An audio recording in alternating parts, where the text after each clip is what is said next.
Wednesday, May 27, 2026. Welcome back to the Global Defense War monthly panel. I am John Michael Chambers.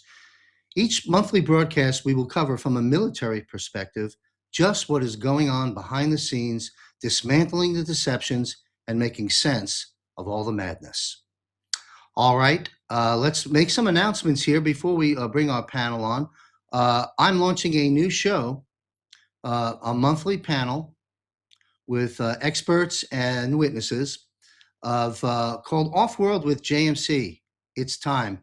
We will be covering the president's releases of Area 51 related information and a whole lot more. So stay tuned to that monthly panel.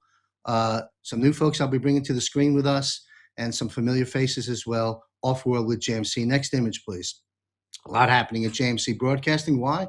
There's a lot happening in the world. We were among the very best in covering healthcare during the pandemic phase at American Media Periscope. During my time here at JMC Broadcasting, we have focused solely on military intelligence and economic reporting, lean and mean, with the type of broadcasting they're familiar with. We're going to now be bringing in a healthcare division. The show host and face of that will be the lady you see on the screen, Christy Lee. The Truth About Health premieres June as a weekly broadcast, as well as monthly panels to follow. Stay tuned. The guests will be all the doctors, scientists, film producers, all relating to healthcare. Stay tuned, launching in June. Also, our good friend Wano Savit and his Chief of Staff, retired Lieutenant Colonel Matt Meck, are hosting Fraud Fighter Summit. You've got to visit fraudfightersummit.us. You see it up on the screen. June 15th through 17th. If you're in America, you got the wherewithal to do it. Carve out some time and get over to Las Vegas. June 15th through 17th, meet Wano Savin. He's got an incredible panel of names you know and names you don't know that you'll now know. Very important summit. Fraud, every corner you turn is the F word. Bond fraud, government waste and corruption, election fraud, healthcare scams, and so forth.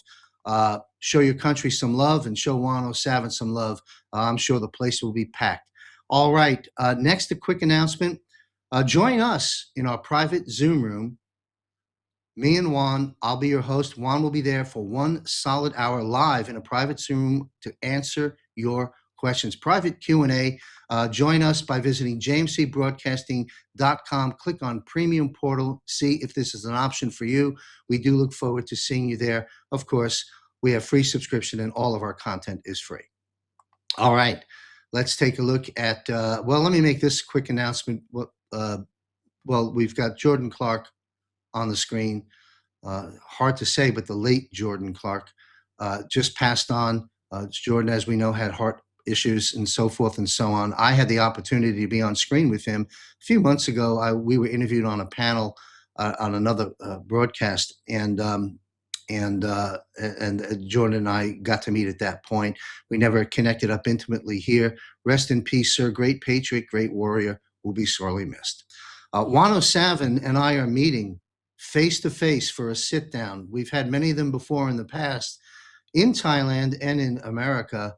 Juan texted me, and I'll just leave the location out of this for right now, but we will be meeting in Asia in the next 10 days for an all-day sit-down face-to-face, not on camera, but there'll be a treasure trove of information I'll be sharing with you shortly thereafter.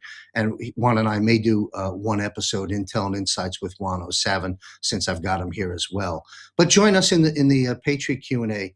All right, allow me to first set the stage before I bring on our esteemed military panel and intelligence panel. All right, let me begin. The Guardians of the Dawn. Why the digital soldiers were created for this exact moment. We find ourselves on the final stretch of the deepest and most complex information war in human history. For nearly a decade, Anons, patriots, and digital soldiers worldwide have been prepared for this exact phase. What appeared to outsiders as a loose collection of internet activists reveals itself today as a precisely trained global vanguard. Every decoded riddle, every hour of waiting, and every survived wave of censorship served only a single purpose: to forge a resilient infrastructure for the unstoppable finale. The foundation of this preparation was no accident, but a meticulous curriculum. Years of intensive study of the Q drops trained the ability to look behind the curtain of manipulated mainstream media and recognize patterns of unconventional warfare, irregular warfare. President Trump's coded posts on Truth Social served as a continuous compass, guiding the direction and calibrating the moral center. It was through the pioneering legal analysis and teachings of Derek Johnson that the picture became complete. Derek provided the legal understanding of the invisible mechanisms operating in the background, from executive orders 13818 and 13848 and presidential emergency action documents to the official Law of War Manual and its updates. Through this accumulated knowledge, Anons transformed from mere observers into experts of a hidden legal reality. This Great Awakening strictly had to begin with a small worldwide group. A fundamental truth cannot be poured over billions of people overnight without triggering a global mass panic and the total collapse of the societal psyche. It required pioneers, a small, psychologically resilient elite of truth seekers who were willing to digest the initial shocks, endure the ridicule of sleeping masses, and organize the information. This group acted as a catalyst, creating the mental foundation that is now reaching its absolute peak as the old system collapses before the world's very eyes. However, the true and most fundamental role of Anons and patriots begins only when the emergency broadcast system, or the EAS, is activated and the uncensored truth reaches all of humanity. Pardon me. When screens worldwide display the crimes of the old elite, the reality of the military tribunals, and the end of the corrupt fiat monetary system, the majority of the population will plunge into a state of profound shock, disbelief, and disorientation. In this moment of collective awakening, you are the lighthouses. You will not be there to say, "We told you so," but to give people stability.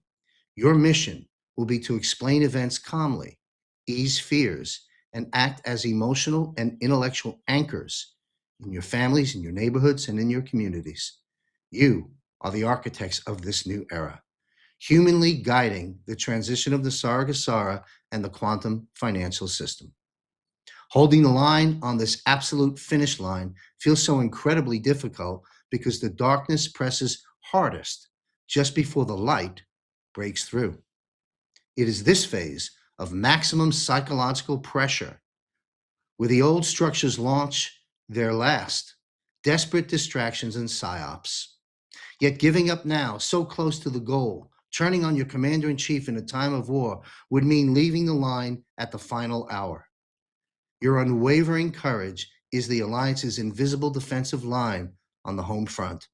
Hold your ground, trust in the legal armor of God and the continuity of government protocols, and do stay in the light.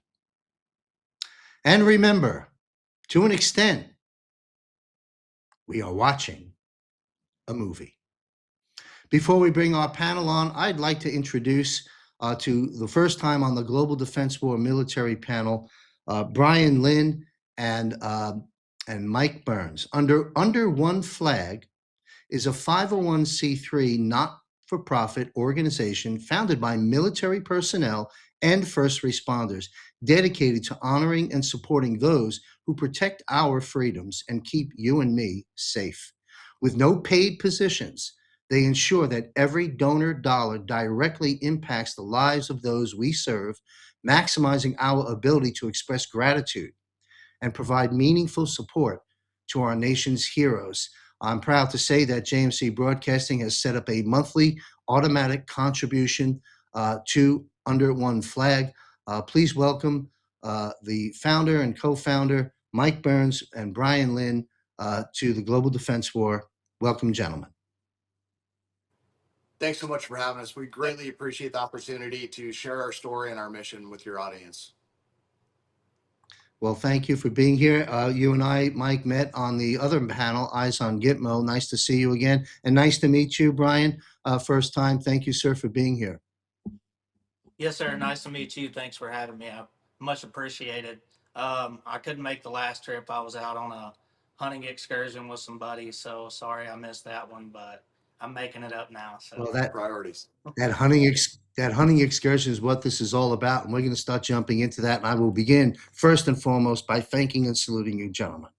All right, so tell us, gentlemen, if you will, a bit about your background. When was Under One Flag founded, and what inspired you to form this not-for-profit? Yeah, so Under One Flag, we actually launched on July 4th of last year. And so we're coming up on our first year anniversary. And what really motivated us is Brian and I being both combat veterans, multiple deployments overseas, many years active duty Army. Um, we were involved with some other veteran nonprofits out there. And I would never bad talk another nonprofit. They're out there doing their best and they're helping our brothers and sisters. But we just felt that there were some things that we could probably tighten the shot group up on a little bit, and just kind of improve and focus a little bit more on what we felt the needs were, filling some of those voids. And part of that was also bringing in not just our active duty and veterans, but we also wanted to include our first responders because, especially during these days with everything we got going on, we really felt like we needed to bring our first responders in to the fold as well. Understood. Well, thank you. Share with us, if you will, a bit about in what ways does Under One Flag actually assist veterans and first responders. I'm aware of it from the last interview, but I want our audience to hear this. And what I love about what you do is it really, really comes right down to helping the individual in a lot of great ways. I mean, I find it a unique um, model, if you would want to call it that. But anyway, rather than me speak, please share with us how you assist veterans and first responders. yes, sir. So our biggest goal is, just to get veterans, and not just veterans active duty. I mean, active duty go through plenty on the day to day grind as well.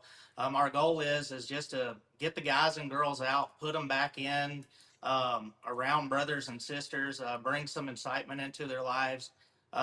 Same thing with the first responders. I mean, a lot of us that are veterans get out, and then that's what we end up seeking after retirement. We'll go straight into doing something on the first responder aspect. So it just kind of brought that brother and sisterhood in with the veteran brother and sisterhood, and now we're just one big mix of just craziness. And I mean, you can't put a price tag on it. It's just a great time. Yeah, and it's really about Excellent. just it's really about not just getting them out on an event, but it's showing some love, some appreciation, bringing them into the Under One Flag family. It's not just a one and done. Come out and do a hunt or an event with us and then go home. We want to absorb you into the Under One Flag family and keep you involved. And hopefully through that, we have what we call our lead program. So once we get a somebody attending an event with us, we train them up and we tell them, hey, go out and find some other military first responders in your area and put an event together. And we're going to cover the cost of it.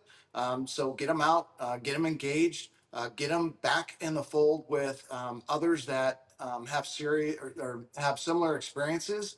And it's really an opportunity to get together and just share stuff. You can't talk about this stuff with your family. You can't talk about it with your friends. Your experiences and what you've been through, what you're going through now, and what you live with. So giving them the opportunity to go someplace that's safe and someplace where they're surrounded by others that get it, is really just a game changer for them.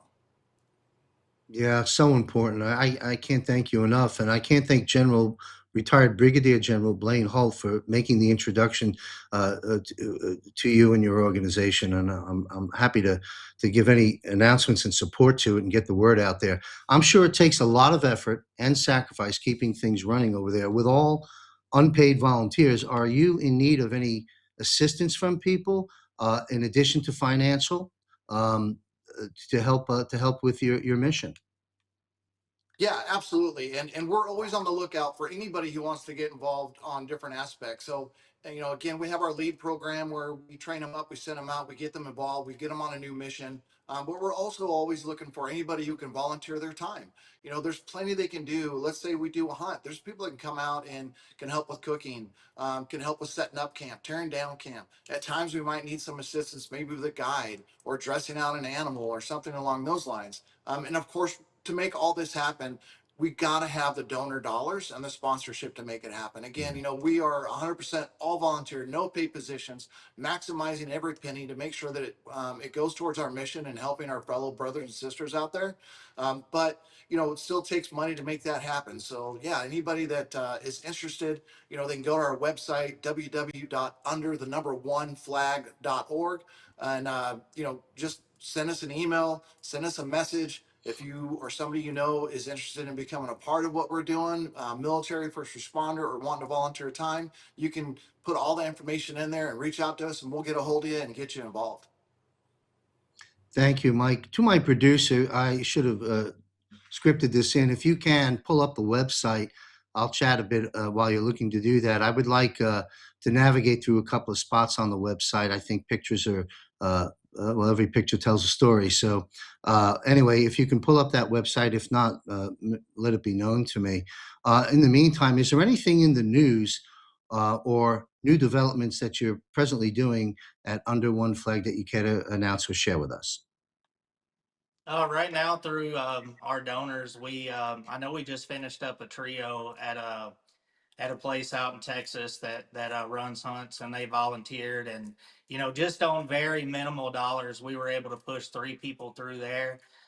Through our lead program, our leads are working on some things right now, and I think we're gonna run a thing through Dias Air Force Base, which is close right here in Abilene.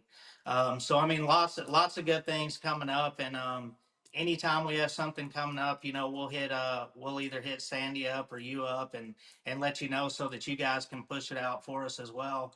But one more thing that I just wanted to speak out on is a few minutes ago, you said, I can't imagine what it takes to make all of this run. So while we're talking, I would like to take a second to just say I know my wife, I always have strangers at the house, and she's seeing people come and go. And I know Mike here deals with the same thing, and our leads as well. And a couple of our leads, I'm sure their wives are probably like, where are you always going to? Where are you always going? But we always have events going. And I just want to, give gratitude where it's due to the spouses that help keep this thing going as well. Absolutely. Very important to acknowledge that support. We do have the website up there.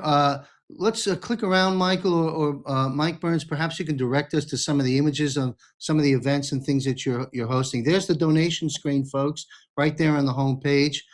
Find some love in your pocketbook and support those that have provided us the freedoms that we have. Yeah, take a look at the site, folks, to our audience. Mike, you might want to comment on these images. Walk us through this a bit before we wrap up with a concluding question. Yeah, What are we absolutely. looking at? So these are just a few of the events that we've been privileged to do to get some military and first responders out. We did some trophy ram hunts where we had a military, a firefighter, and a law enforcement come out independently, so that way we can kind of focus on them and just let them know that weekend was all about them, and they had the opportunity to come out and just do some trophy ram hunts at an amazing place out here called Clyde America Exotics, who donated those hunts to our individuals. And we have a lot more coming up. We got some stuff that's going to be happening in West Virginia early next fall. We got some more stuff happening here in Texas. We got every type of thing you could think of. If they're looking at doing a hunt, a fishing trip, whitewater rafting, rock climbing, whatever it is that they're into, we're going to do everything we can to make that happen for them and just get them out and engaged. That camaraderie, I'm certain, must be enormously beneficial. And I think the work you're doing, it just, a lot of big organizations lose sight of the actual human interaction benefit. And that to me is glaring in the work you're doing under One Flag, and so important, as you gentlemen know better than I. As we conclude, anything you care to share with us, and also where can people go to make a financial contribution? folks, $5, $500, $5,000, a monthly contribution, whatever you can afford. This is a good place to put some money. If you won't go broke, put money in the right place, help those that help us. Mike, what's the best place for people to make donations to your 501c3, which I would assume, I'm not an accountant, will be maybe a tax deduction for those as well. But go ahead, Mike. Yeah, absolutely. Every donation you'll receive a letter, a thank you letter from us, along with the tax deduction letter. But yeah, go to our website. Again, that's www.under1flag.org. You can make your donations, and $20 a month. It's not a lot. That's two coffees. So $20 a month, and it adds up. And it's really giving us the opportunity to continue our mission and reach as many as we can, as fast as we can. And our whole mission is, we just want to serve those who have served us. And again, just give them a little love, show them some appreciation, and bring them into the fold, bring them into the family, and just let them know that they have the support, they have the camaraderie, they have the family that's here for them. So again, thank you so much for the opportunity. We appreciate it. Well, we thank you and Brian and your team and all those that are participating in your events. And folks, we had 14 million collective views last month from our 10 total shows that we broadcast and publish. If 100 people give $20 a month, you'll be making a big difference. So let's play Jerry Lewis telethon here and do the right thing for the right people. I want to salute and thank you, gentlemen, very much for your service and your continued service, as that oath, as you gentlemen know better than anyone, never sunsets. Thank you both very much. Under1flag.org. All right. Now I'd like to bring our panel on. Former Australian Army Special Forces Lieutenant Colonel Riccardo Bosi served 24 years in the Australian Army. He is the national leader of Australia One Party. Be sure to tune in to the popular Bosi Briefs every other Monday, where Riccardo and I sit down and get caught up on the last 2 weeks' worth of events every other Monday at 6 p.m. Eastern. Retired Lieutenant Colonel Riccardo Bosi. Also joining us is our popular podcaster and good friend, Michael Jaco. Michael Jaco, retired veteran Navy SEAL, dedicated a total of 35 years serving the U.S. government in high-risk environments. Thank you, Michael, for carving out time out of your schedule to be with us every month in our second year here now. Derek Johnson, just a quick announcement about Derek Johnson. Derek Johnson and I were the brainchilds of launching this broadcast back early last year, I believe. And this will be an episode Derek is not able to attend. Those that follow the episodes and Derek Johnson understand why. We express our deepest condolences to Derek Johnson and his family for the passing of his best friend and dear father. Rest in peace, Mr. Johnson. Derek will be back next month. Joining us also, of course, is a frequent guest, our good friend Brad Wozny. Brad had me on one of his broadcasts, which will be publishing later in June or July. I appreciated that opportunity and enjoyed our conversation. Brad Wozny is a Canadian military veteran and retired firefighter. Brad served as a Canadian infantry soldier and hell attack wildfire fighter. Thanks for being here again, Brad. And introducing, well, many of you know, of course, Dr. Lee Merritt, but this is the first time Dr. Lee Merritt is joining us on this panel, and you'll get to see Dr. Merritt on our healthcare coverage with Christy Lee as we begin to launch that. Dr. Lee Merritt served over 10 years as a physician and surgeon in the United States Navy. Her August release book, I believe it is, she'll mention it perhaps, is titled Escaping the Medical Matrix. That's our panel. Please visit jmcbroadcasting.com.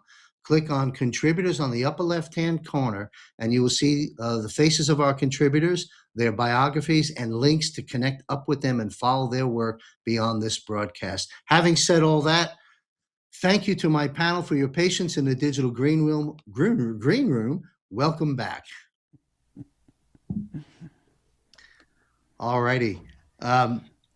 Good to see you all. I want to make an announcement to our viewers around the world. Then we'll launch. Be careful who you follow. Chaos without clarity. Problems without solutions. These are disruptors and or enemies. Whittle down your sources for information is probably good advice. And then even then, do your own research, seek your own counsel. Trust your instincts. Here on the screen, you are looking at a panel of men and women with extensive military, medical, and intelligence backgrounds. So I urge you to listen very closely over the next 90 minutes or so as we begin to comb through some of the events that are unfolding right now in this global defense war. Things are heating up. The storm is here. And so here we are in the month of June, critical, well, approaching June in a matter of days. Critical month, July, critical month, pivotal moments on the battlefield that's going to swing the pendulum. And to our panel and viewers, I want to thank you all very much for being here. All right, data centers 101. Let's begin there. We start at the top of the panel with retired Lieutenant Colonel Riccardo Bosi. What are data centers? What are their purpose? Who controls these? Is it the private sector? Is it government or the military? What is it? Why is it? The good, the bad, and the ugly. We'll begin again with our good friend Riccardo Bosi, sir. Thanks, John. Thanks for having me and your kind invitation, and welcome everybody else. Data centers, it's the center of everything. Rare earth metals, information, power, the ability to move before your adversary, the ability to know before your adversary. All military operations are predicated on intelligence, actionable intelligence. You get the information, and that then is brought together into a cohesive picture from which you can make decisions and act or not, depending on the circumstances. Excuse me.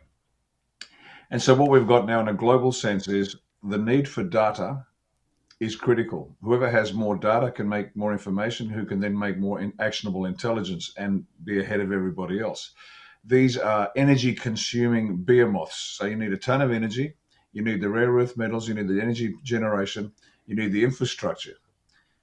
That's why it is such a critical issue now. We're moving into the world of AI. We're moving into the world of levels of cyber connectivity beyond our comprehension. So the speed of the infantry soldier is no longer relevant. It's like walking along and then a knight rides past on his horse. And then if you jump forward in time, now you've got an armored vehicle rolling forward. Next, you've got an Abrams tank. And all of a sudden you've got jets, and all of a sudden you've got satellites and rockets. And that's literally the trajectory that we're going in terms of life on Earth in a military sense, particularly, but also in a general sense. And that's why data centers are so critical. And the elements that create those data centers, the rare earth minerals, the energy generation capacity. So that's just necessary for everybody just to live on this new world that is coming. Now, who owns it? Well, private enterprise is always the best way of getting speed of development. Military is lovely, but we can be a little bit ponderous in our processes, and for good reason. Military used to be the leading edge of technology over the centuries. That's now been surpassed by private enterprise. But DJT has been very careful because he understands whoever controls the data centers, whoever controls the AI will control the planet. And that's why he's buying a percentage to get somebody on the board of all of these companies to make sure there is a controlling mechanism, because we all understand, and therefore DJT does, that whoever controls the information, the data centers, the means of knowing will control the planet. And we are not going to allow unfettered access to it. It's a little like saying everybody can have a nuclear device. No, you can have you can have other arms, of course, for self-defense, but you can't have access to a nuclear device. Similarly, you can have a laptop to do your work, but to control that level of data and information at the speed of thought needs to be constrained, because we have just demonstrated as a people we are incapable of knowing right from wrong without somebody reminding us with a bit of a heavy hand. That's exactly why we are in this predicament. And I'll wrap up here, but very quickly. The prolonged brainwashing, desensitizing, demoralizing, poisoning of the population has reduced what was a vibrant, I guess, species into a bunch of docile, credulous imbeciles. Not entirely their fault. And so their job was to keep us down. Our job is to get back up, but have the wit, have the ethics, have the morality to understand that individually we might know what's right and wrong, but collectively we can be manipulated, and we need a guiding hand to make sure that occurs. Thank you, sir. Quick follow-up, and then we'll take it to Michael Jaco. Same question to the panel. Follow-up is, there seems to be a fair amount of increasing chatter within the Patriot movement, we'll summarize it that way, with concerns about these data centers. Do you have any comments about that, or has that reached your airwaves at all? Yeah, no, there are concerns. Absolutely, there should be concerns. And this is where the people have to step up, wake up, stop watching football on the weekend, and take an interest in what's going on in their country. Apropos of that exact point, I'm currently doing a series on an educative series for the Australians on what we need to know in order to create a constitution. And I've broken down 19 elements of national power: geography, natural resources, military capability, diplomacy, government, blah, all the rest of it. But the paramount, the absolute paramount, the main lever that determines the success or failure of a nation state or a species, whatever, or a family, of other people, its population, its morality, its distribution, its capability, its education. Now, everybody knows that you can take a first class business idea. And if you've been in business, you know exactly what I'm talking about. If you have a second class team trying to run with a first class business idea, you won't make $1. You can have a first class team with a second class business idea, you've got a chance of real success. So, population of the people is the paramount lever of national power. And that's why the people, and the point I'm getting to is the people must understand exactly what is going on here, and they must have a hand in controlling this. We just can't throw our hands up and say, well, we'll leave it to giant tech corporations to run this on our behalf. That's why we're in this mess right now. This is something we have to understand. This is something we need to keep a very close eye on through our elected representatives. But even without that, because we can't trust the bastards, we know that they're crooks. So we need to keep a very close eye on what they're doing and understand we have a role in it. Again, the analogy of handing out nukes to everybody is apt, because the power that the data centers have will control the planet for the rest of the time. And we, the people, if we presume to be the source of law and sovereign individuals, we, the people, need to understand it and keep a close eye on it and make sure it is directed to the benefit of individuals, families, states, sovereign nations, and the planet as a whole. Thank you, sir. Michael Jaco, data centers. How would you like? First off, welcome back, Mike. And how would you like to weigh in on this? Yeah, I totally agree. There's, it could be used for good, could be used for evil, just like everything else out there. The data centers are starting, there's a lot of big pushback happening on those because they're using a lot of water, a lot of electricity. I just had a gentleman on a show that said that those could be broken down into modules and put into each person's home. They would have free data, they would have free electricity, on and on and on. So there's definitely ways that we could overcome this and make this better. The data centers, the AI, that's the future. Just like the internet was the future, the internet's been used for good and for evil. Who controls the AI? We would like the United States to control that, but if we just go back a couple of years, would we let that group? Would we like to have them control that data center? Mm-mm. So it is like Riccardo said, we have to be able to focus on it ourselves and make sure that that doesn't get out of control, and keep tabs on that. If you look at Terminator was basically a robot AI that came in. Humans overcame that by sending another Terminator back in time and going back in time. So, we can move around and overcome these things, but we have to know what's going on. And I believe that the data centers are going to be helpful in the long term. We just have to manage them, be creative with their the capabilities, and like I said, maybe find better solutions for this data that's going to be utilized by us well into the future. Thank you, Michael. We're going to have to, all of us, keep our eyes on this and learn as we go. Brad, thank you for being here. Good to see you again. How would you like to weigh in on the data centers? Well, and first of all, it's an honor to be here with this panel and Dr. Lee, to give the credit to that incredible woman for standing up from all you've been through, as well as these two fine men.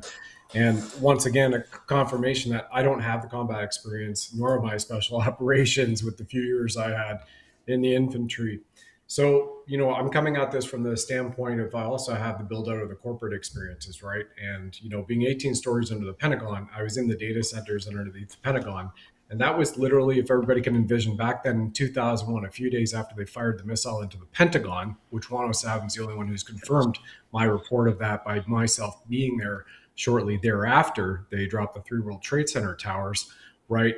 So we're looking right now, at this point in time, there was that film from X-Files when Fox Mulder was standing there and seeing the data centers. That was then. That was a quarter of a century ago.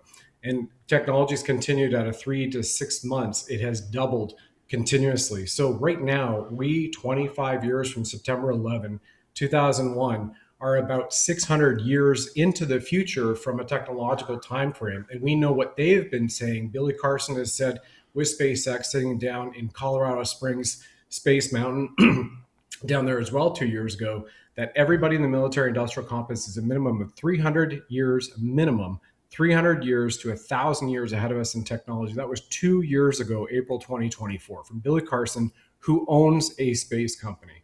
So I want to give that for context for everybody from that standpoint, because where we're sitting here right now is you go back to the very first Jurassic Park movie.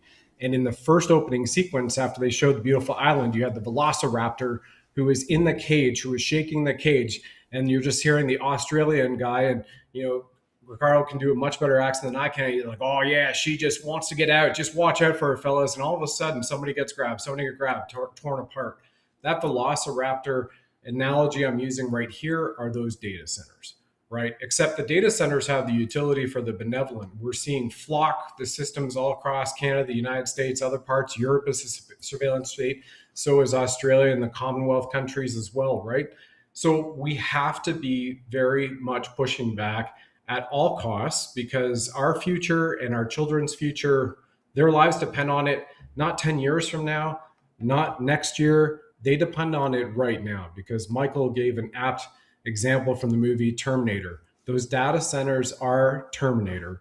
And even though we saw just now, we are in the calm before the storm, we are locked in, patriots are in control, et cetera, is also up to us, which the White Hats and President Trump and the Military Q Alliance, which goes back over generations, which Major General Polly Valley has acknowledged publicly as much as 3 months ago online.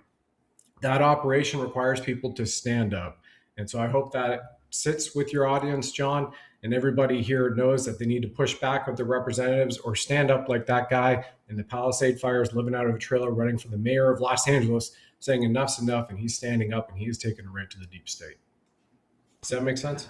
Thank you. Oh, yes. Thank you, Brad. And I love your accent, the Australian mock-up there. I'm sure Riccardo got a chuckle out of that. Well, that comes quick from follow-up. the guy who did Foster's, right? Crocodile Dundee, mate. Yeah, just watch the water, mate. Watch the water. Grrr! There you go. Anyway, and that's Bosi coming out of the water right there with Michael and a spec officer, special operations. Anyway, so over to you guys. Thank you so much. It's an honor to be here. Well, you're a film script writer and perhaps also one of the actors on the docket. Anyway, I had a quick follow-up to, yes, at another setting, Brad, I'd like to talk with you on camera, on a broadcast of sorts, about your time 18 floors under the Pentagon when that missile did hit there. I'd love to break down what you can share with us. Thank you, sir. Dr. Lee Merritt, we're so happy to have you here. Welcome to our military panel. We're talking about data centers. How would you like to weigh in? Well, yeah, thank you. I'm really honored to be here. And so I guess I'll be the designated old fart here, but I started college in 1969 and I was a math major. And one of the things we did was we had an assignment to go do computing to multiply two matrices together. And I'll never forget, we had to go to the place on college and we had to go and punch these punch cards. And then we had to put them in order so that it made kind of a logical stream of commands. Then we had to walk down to the old town and put them give it to the secretary there who ran them through the computer at some point. And a week later, we might be right, or we might have had a comma in the wrong place. And in my lifetime, we've gone from that to now I'm watching, like Chinese drones doing these very, very fancy, very complicated dancing dragons in the air. And I can't help but say, I mean, I get it that people are worried. I'm worried about my personal concern about the data centers, besides the water usage and all that, is really, I think we can solve those things. But we are electromagnetic beings. So at some point, we have to get a handle, and we have to be honest about the impact on human health of these kind of big electromagnetic fields and what we're bringing to the world. But the other thing I keep telling people is, and I was always stationed with the Marine Corps, and I saw this little video the other day. And to back up, I studied Russian because I was a math major. So I've been following the Ukrainian-Russian conflict on the Russian channels and everything ever since it started. And you really see the drone warfare kicking off here. I'm not an expert in military matters. I'm just saying, as a civilian watching this, I can see the progress. And so then I see a video of these LCACs coming aboard. Maybe it was at Pendleton or something. They're showing these things coming on the beach. And I thought, I wonder what drone swarms would do to that. And then you hear this thing about how the person with the team with the most Python wins, it being, coding language. I think that we cannot afford not to take this on. I think that the idea of micro drones and all the stuff this brings us is so important for national security. I don't think we can get around it. But there is a human biologic cost here that we also have to address. And I guess that's what I would say. Well, thank you very much. Yeah, so data centers, we all have to keep our eyes and ears on this. We say oftentimes in our movement, nothing can stop what's coming in terms of our ultimate victories in this war, but nothing is going to stop AI and data centers and this information. But we have to be good stewards of this. And so we're going to watch and learn.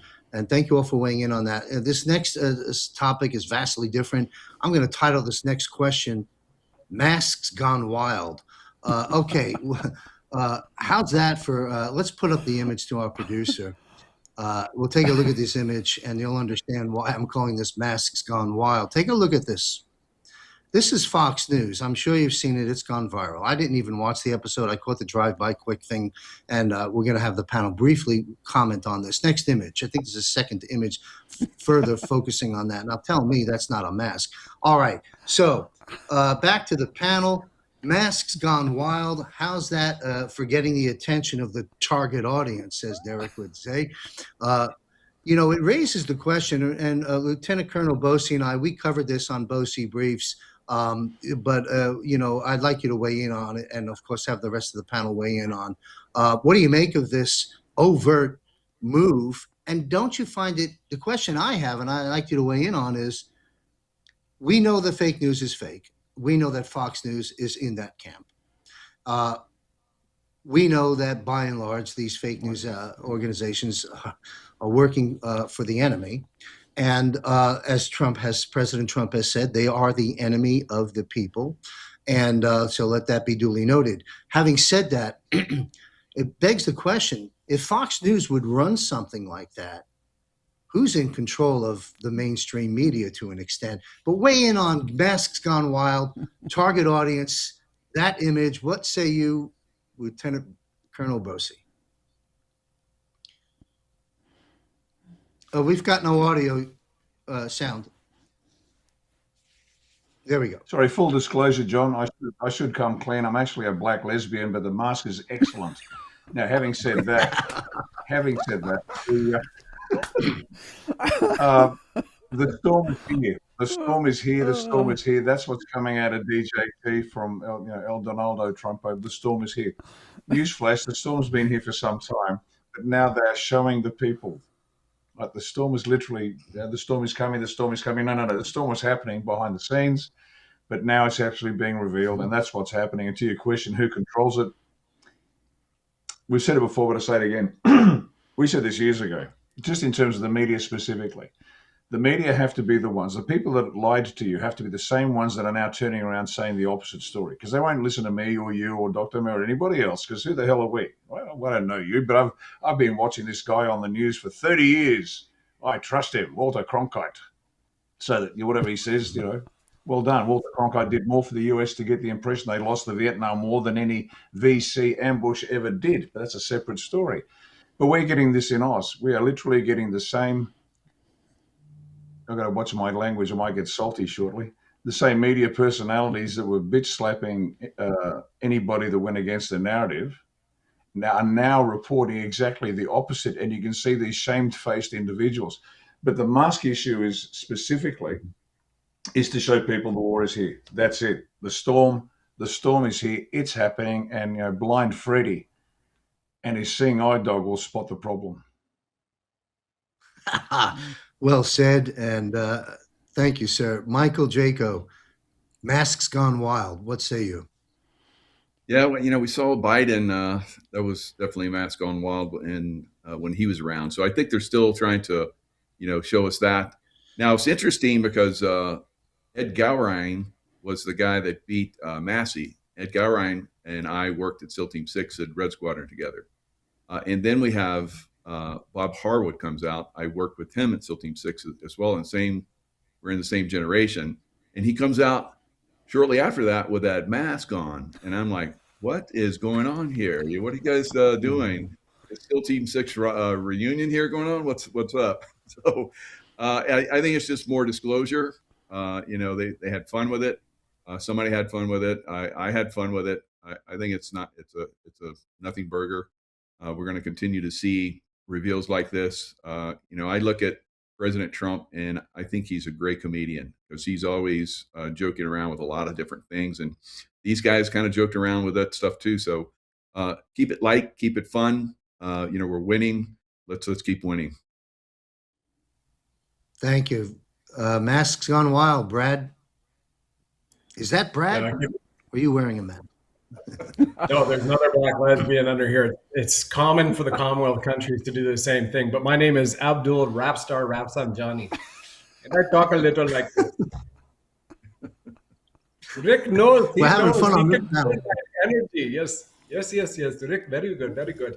Anyway, but I digress. Now, just very quickly, putting it out here, what's amazing in the conversation and the lexicon we have, Rick needs to take a bathroom break. I'll get him crack up. It's great. We can take the piss out of each other from tens of thousands of meters away from each other, right? That's another mini joke. But real quickly, to your point, John, what's amazing now is 2 years ago when the conversations about clones, and this has been not just 2 years, a little longer than that, of course, but when Clonaid was discovered and brought out onto the scene in our truther community, that's what I'm just going to classify it as.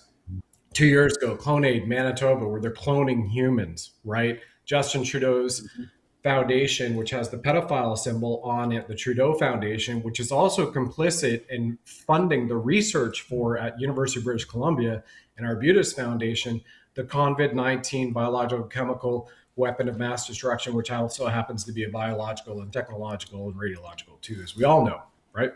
Well, now you have clones being talked about in the open with people.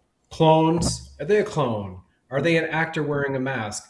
This is what is really important for the awareness to be brought up. I had a very, I wouldn't say it was a briefing from a non-disclosure agreement perspective yesterday, but somebody who was extremely high up, goes back almost 30 years. People would know this man if it was brought out there. And he said, the military has said the important thing to do is first raise the awareness of the people. So we're talking about consciousness rising, and they would do it through TV, films, books, and media. And once you have the awareness of a people at a certain level, then you can bring about the full-on truth and then have the justice. That was a little over 24 hours ago. I had this briefing. And here we are, we're seeing that. So this is extremely important conversation and narrative for people to continue to discuss and continue with the levity, right? That Rick has given us in the beginning. Michael has awarded to us through his, I think also Bob Harwood was your CEO at SEAL Team 5. And if everybody looks at that, man, here's what's interesting too. You've got some of the creme de la creme from an American standpoint, right? SEALs. Yeah, everybody knows Delta, also know Barry Sadler, the Ballad of the Green Beret. But in the lexicon now, just over to, especially the last 15 years, let's take a look at the last bunch of SEAL movies that came out. You had Active Valor documentary, which is on the silver screen, which was a fictionalized documentary of the SEAL teams. You had the Marcus Luttrell, right? We had Lone Survivor, and so many others. So I find it really fascinating, and I'm pulling out threads here right now, that we have a SEAL Team 6 member who Michael served with, who beat out Thomas Massey, a SEAL Team 6 veteran whom Michael served with as well, who is an officer, one of the greatest Navy SEALs ever. If you look at the history by what's found online about Mr. Bob Howard, as Vice Admiral, by the way, excuse me, Mr. Vice Admiral, he earned that title, SEAL Team 6. So SEALs coming out. And I think that's something that gives it a lot more gravitas than just having, Lenny Penny from down the street or Joe Bloggins, wearing a mask and showing up for 5 minutes, because we're still talking about it, 4 days later, and this will continue to move the needle forward for awareness so that the White House can have the full disclosure we need before the EBS rings in. Hope that makes sense, everybody. It does. Thank you. Fascinating subject. And we're going to talk about the EBS a little bit later on. I'll take that question to Dr. Merritt. Masks gone wild. How would you like to contribute? Well, I was just going to say, people always want to say, oh, that's just CGI, that's just AI, that's not real, blah, blah, blah. But, mainstream media, and especially with that level of a guest, they have a lag time. And so, if you have a heart attack on TV, that they don't show it. There's no way that would be accidentally put out there. That was my first reaction. Correct. And it's nice, because when Biden was doing this, and clearly he was wearing a mask, and clearly there were more than one Biden. I was sitting at a table with psychiatrists and neurologists one time, and they're all debating about how it can't be right, because it's not neurologically consistent. For that, and for me as an orthopedic surgeon, I said, you can't fall down that much at that age if you're actually incontinent and all these things and not break something. But that's a little more nebulous. This was an obvious step forward, saying, okay, we're letting you see now. And it's by a guy that you really, an admiral, Navy SEAL, couldn't put on the mask correctly. I mean, come on now. So this is too obvious to be anything else, in my opinion. Has to be disclosure.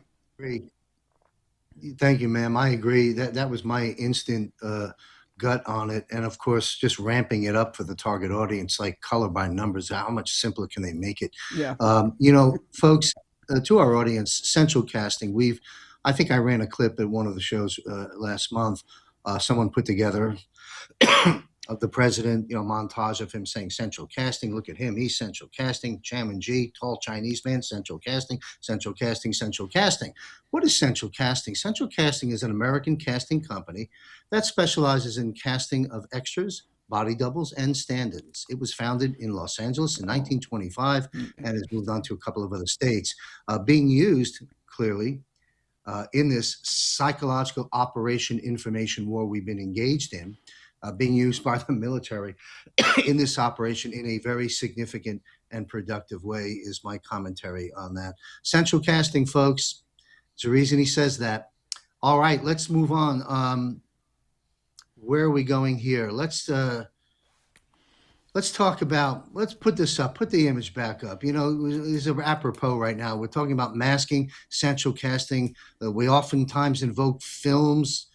To our producer, if you got that image of our movie, guys, we've mentioned, there it is. You're watching a movie. To an extent, we're watching a script. Okay, Siskel and Ebert there, of course, having some fun. Let's talk about Tulsi Gabbard. We'll go back to the top of the panel with retired Lieutenant Colonel Riccardo Bosi. Tulsi out. She was a Democrat.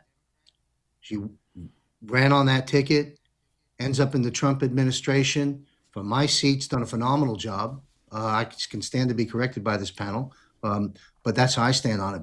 My question is this: she's out now, or soon to be. Is she good or bad? Was she put in that position knowing certain aspects about Tulsi? How was she used? Why is she exiting the script?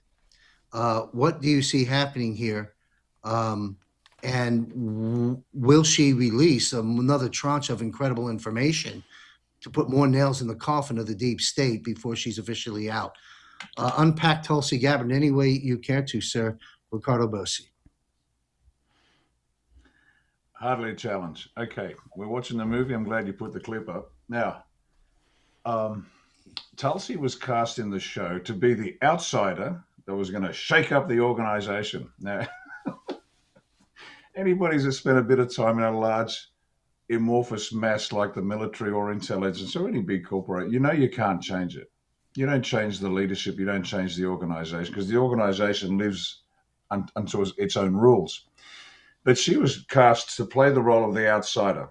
Now, what she was cast. She's attractive. She's intelligent. She's a woman of real substance. I mean, there's the trifecta right there. So that's got everybody's attention just to watch the screen. I love the little shock of grey hair. Nothing hotter than that. Just brilliant. But she also had substance, which was just so cool. Nice. Everybody's rooting for Tulsi Gabbard. You've got the Democrats going, yes, one of ours is in on the inside. It was masterful casting. Absolutely brilliant. Now, she turned up and people thought, well, she's here to investigate and see what's going on. No, the intel work was done way, way, way before. The preparation was done. The organization had been infiltrated. They knew exactly what was going on. This is the obvious show to the target audience. Oh, this is what's going on. So she came in, she cleared the deck, she cleared multiple levels of leadership. She declassified a ton of information. She threw it all out there, but this was all planned well in advance. And so was her departure, because every character in a film has a role to play, and then they'll be pulled out. And, you know, boo-hoo, it's sad. One of my favorite characters is gone. What's going to happen next? You've got the audience's attention all over again. But to think she was this outsider that was going to change the world from the top down, that's what people think's happened. I thought that, you know, God, let me think, how long ago was it? 20-something years ago. I was in a lieutenant colonel, still in the army. I actually believed in things like good ideas win. How naive was I? Anyway, we came up very, very quickly. We came up with an idea in special ops with no authority to forecast technology and capability needs years into the future. It's the holy grail for futurists, and that's what we did on our own, no authority from the boss. We just did it, no increase in budget. We just did it. Showed it to the US, they loved it, wanted it. Showed it to the UK, they said, wow, we've got 1,000 people working on this for 5 years. Didn't even get close. So we knew we had a genuine world first in Oz in terms of capability development. Got shut down by the commander of special ops. Man had a brain the size of a pea. No worries. I had a mate that was a parliamentarian. He was a senator. I rang him up and said, mate, I've got this idea. It'll change the way the entire Defence Force does business. We can compare apples to oranges and get the best return on investment for every dollar spent. And I showed him, and he said, come back in a couple of days.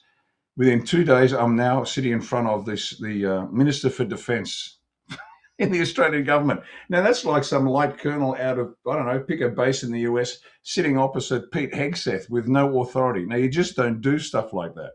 Oh, this is a career-ending move. Even if I save the planet, it's Bosi. You can't do that shit. Get out of here. So I went in, and I'm talking to our Minister of Defence, your Sec War equivalent, with no authority. And I thought this idea would be so compelling and so brilliant, it'd be grabbed. Well, naive Lieutenant Colonel left the office very excited because the minister loved the idea. And then all of a sudden, the oxygen got pulled out of the tent and nothing ever happened. I didn't even get a kick in the backside, which I should have gotten. I was expecting. Didn't even get that. Nothing was said. So I learned really quickly, good ideas don't win. It's got nothing to do with that. Just a naive light colonel, a long time ago. So to think that Tulsi Gabbard was going to come in and effect a change from the top without some prep fire, infiltration of the organization, identifying who's who in the zoo, who's got to go and who can stay, who we can trust, who we can't trust but can turn, who we can't trust and can't turn, so they're going to go. All of that work was done beforehand. She's turned up. She's done a bit. The target audience has now seen the disaster that is intelligence in the US, but she's played a role, done a brilliant job, and now she's off the set. And I'll finish on this.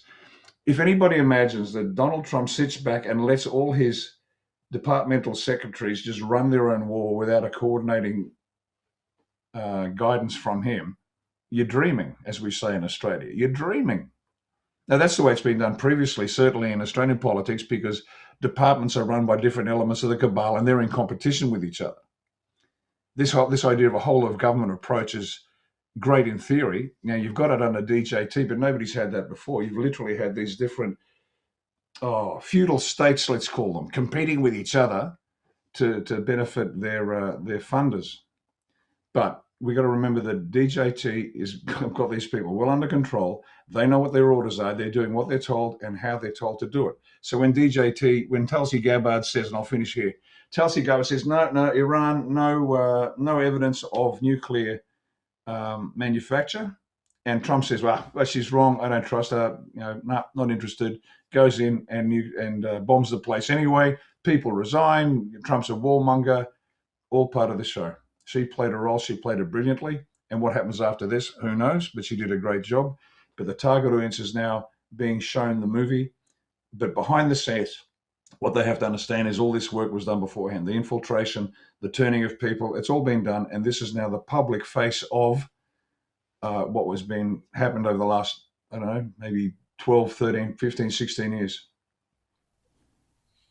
Thank you very much. Quick follow-up question. Do you anticipate that Tulsi Gabbard will just kind of, take her desk plant and her papers and put them in a briefcase and shuffle on off into something else? Or will she drop some more files and information like she has done concerning Russiagate and other things? Can we expect anything of substance and value as she exits, or is this pretty much she's out of there? I don't know. It could go either way. The one thing I'm reasonably sure about is that when she goes, she won't come back. And does her husband have cancer or not? I don't know. It could be part of the show, could be real. But it's an excellent way of killing the star or the star's role because they've got other things to worry about. But is she going to drop a bomb or two before she leaves? Oh, what a perfect opportunity to do so. But I don't know. Thank you, sir. Michael Jaco, Tulsi Gabbard. Central casting, we are in the role of Cruella de Vil, of course, with the gray streak, 101 Dalmatians. When I saw that, I'm like, okay, we're seeing a movie. So what are you going to show us here? And she never really showed us anything, I thought. Before she came in, I have a friend that was asking her questions, was around her and Joe Rogan. Both she and Joe Rogan thought they didn't see anything about 9/11 that was different. And when I heard that, I'm like, okay, she's controlled, right? She's done some NDAs or something. She's not going to talk about that. And Joe Rogan, what's your situation? So we could probably talk about some of the truthers out there that have been compromised. But anyway, what we're talking about is Tulsi Gabbard. So when I think it was about a month ago, it was around the time frame. I think it was George Webb was saying that she was already gone. She was fired a month before she left, or supposedly was going to left. And I was like, what? And that makes a lot of sense because, of course, she would go, when other people starting to exit. But I think they held her back for a better ending. So whatever this ending is that she's going to be going through remains to be seen. Are there going to be files released? You mean like the files, the 40 boxes of files of information on JFK and Martin Luther King that basically left her office floor mysteriously by the CIA just came and picked them up? Weren't those locked away? Isn't it like I've been, high security stuff in the past, top secret stuff, manager of that. It doesn't just walk away. Somebody just doesn't come in and take it away. That's ridiculous. So there's more going on here. Who knows, the bigger picture. I think, maybe it won't even be revealed. Now, we're talking about what is she going to do afterwards? I've heard people say that she basically brokered a deal to resign instead of being going to jail because she's done some other things. I think we might find out. But she resigned.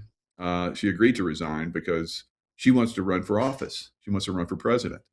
I don't, if the information that I've been hearing actually comes out, she won't be running for dog catcher.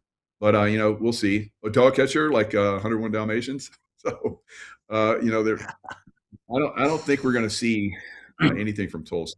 It's if anything comes out before she leaves, it's because it was planned, and they're just going to use her as a way to drop more information. Interesting intel and perspective. Thank you, Michael. We'll see how that plays out, but mostly I think we'll be entertained and pointed in many other directions as this battle continues to restore our constitutional republic. And soon people will say, Tulsi who? But we'll see what happens, Michael. Interesting perspectives. Thank you very much. Brad Wozny, how would you like to weigh in on this?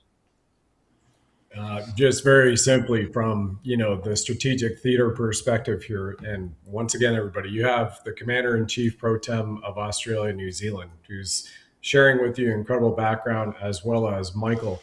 You're taking it from the top experts in the world, as far as I'm concerned here.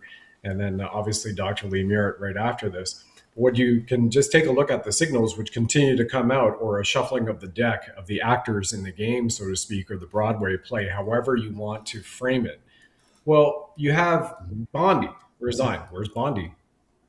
Okay, well, doesn't she meet the three criteria that Rick just mentioned, right? You've got somebody who's got some wherewithal, got that blonde, you've got that divine feminine type lioness up there, and then all this stuff doesn't happen, but Bondi just all of a sudden resigns. But we all know her background, where she was. I mean, gosh, Michael was living in Florida when she came out with the red flag laws. Hang on a second.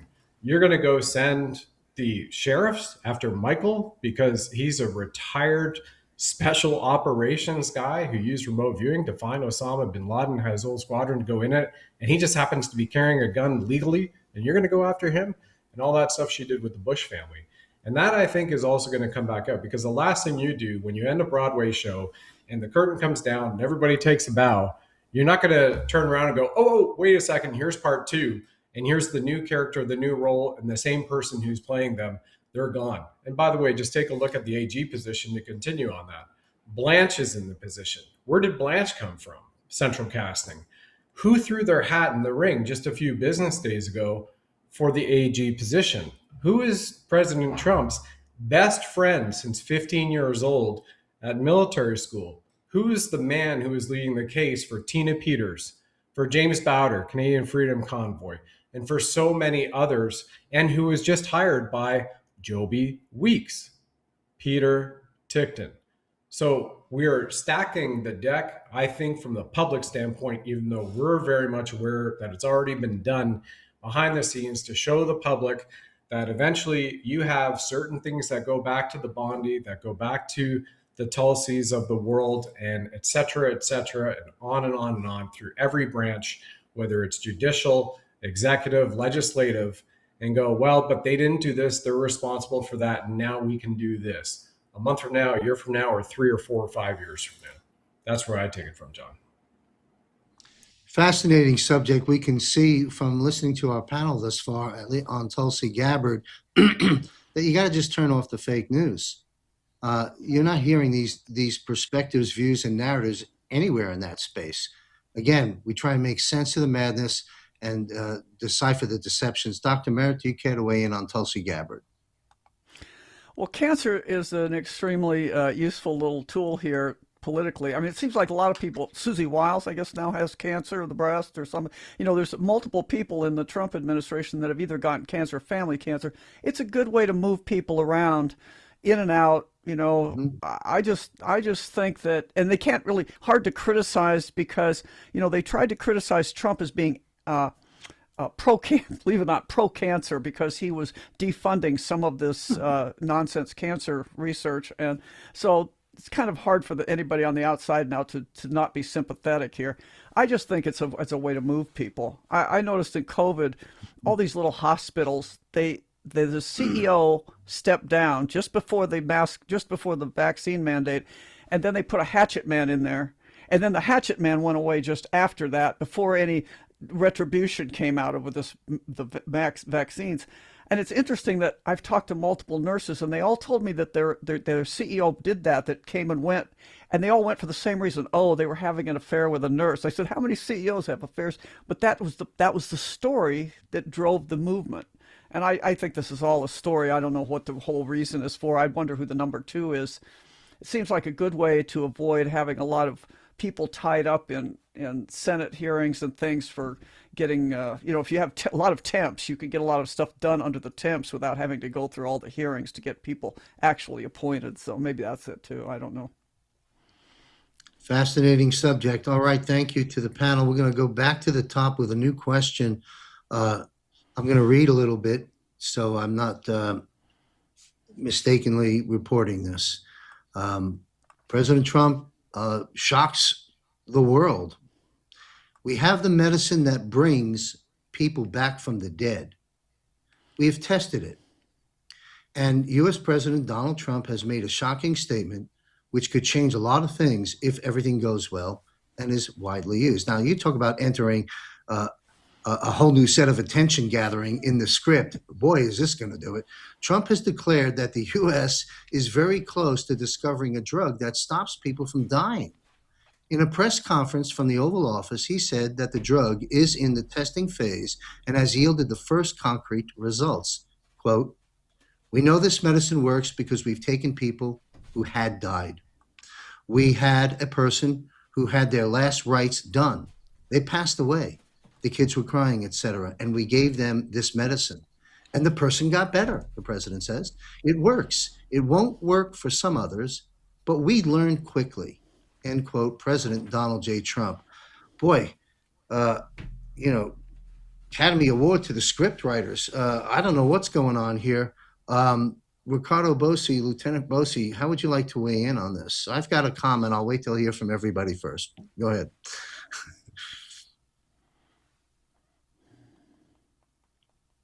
I'd love to hand this over to Dr. Lee first, but I'll just kick this one across to you.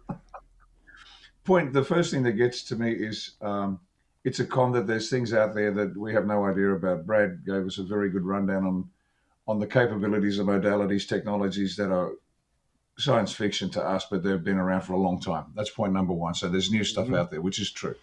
And we know about the capacity of regrowing limbs in salamanders, for example, and then microelectricity to the limbs or stumps of creatures without that natural ability. If you get the voltage right, you can get they've grown. This is just in the labs. This is nothing new. Legs on toads, and Michael Jaco himself has described, growing limbs on dogs. And so the fact that POTUS is saying it is giving it new impetus. There's stuff out there. Now, why is that coming out? Hope, because we're about to send the people into a global psychotic shock. We're all going to die. I know of people whose children in their 20s, let's say now, are having dramas with their parents because they're basically saying, "Thanks, mum and dad. You consigned me to a death sentence because of myocarditis, pericarditis." And there's some real pain out there. This is potentially just POTUS's way of saying there is hope. This is the one thing that all of us know in any in extreme situation, no matter how hopeless it is, as long as you have hope, you can make the next day. And anybody that's lived more than a few years on the planet has been in that situation where sometimes you even hope that hope comes back. And so I'll just leave it there in terms of why it's coming out now and what role it might play. I think that's a great analysis. Faith, hope, and love. Hope. You nailed it. Thank you, sir. Michael, interesting topic. Yeah, I love the topic because it's near and dear to me. It's the machines that are going to bring people back to life. President Trump had these machines, and on a post he had one time, it's like, "Yep, you're going to be seeing these soon." And then he took it off, and he says, "I was just joking," but he's teasing these things out there. We know that for the most part, the healthcare system is the unhealthcare system. During COVID, we saw where a lot of people were murdered in hospitals on a massive scale. 72 hours on a ventilator is basically a death sentence. And then remdesivir included in that is there's no way people return from that. I'm going to have a nurse on here pretty soon that's going to talk about how she had hundreds of people that went through that system, and they have managed care that comes down from the top, like Dr. Merritt, Merritt was talking about. We're basically going to see these people, held accountable, I think, at some point. But the death and destruction that happened out there is indescribable. I think we're going to see many of these people, start to talk and give up this information. A lot of us have been talking about this for a long time. So President Trump is going to bring out these technologies that have been hidden from us on purpose, so that these unwellness, companies can make profit off that. And so that's going to get turned around. A lot of us are going to start to see wellness on a level. A lot of us are already seeing wellness on a level that we've never imagined. It's already starting to leak out. So I think that medbed technology type level stuff is here. It just needs to have a little bit of leak. The leaks are happening. The dam is about ready to burst, and I know a lot of people are ready for it. But it's insane. How many people have been under this unhealth care system and have died. Are they coming out with another one? Were people held accountable for the last one? It remains to be seen. But if you don't take criminals that cause death and destruction and hold them accountable, they're going to come back with another program. So we have to be aware of that. We've seen hantavirus. We've seen the latest problems that are happening in Africa. I think that a lot of this stuff is going to be exposed, and it's not going to happen. But we have to be out there talking about it, getting this information out there. Otherwise, we're gonna see it. All these 1% that died from COVID. That's nothing compared to what they are planning. The next one's going to be like a 32%er. But I think we're going to stop it out. But you're going to keep pushing it. They're already starting to push it, and we're going to have to be aware that there are technologies out there that easily can prevent any of that from happening, and we need to get those out there as soon as possible. Very, very important. Thank you. Brad, you want to take this on? President Trump's statements about, bringing the dead back, basically. Well, I mean, what better way to bring back Elvis, Princess Diana, Michael Jackson, and JFK Jr. than, we have this. Oh, and by the way, everybody else gets a turn. So all of you benevolent, come on in. We can read your aura, your soul signature, your cardiac ID. We know you're good. We know you're malevolent. Versus benevolent rather, excuse me. And going on 16 hours here, baby.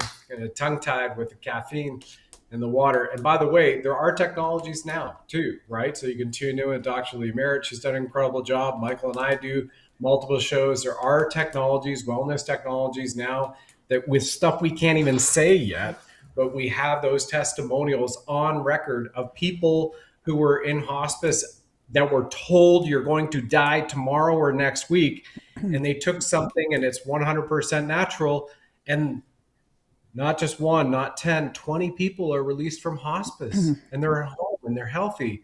And this has happened in these last few months, right? So this stuff is here now. President Trump is going to be the arbiter of truth and saving the world by bringing this forward.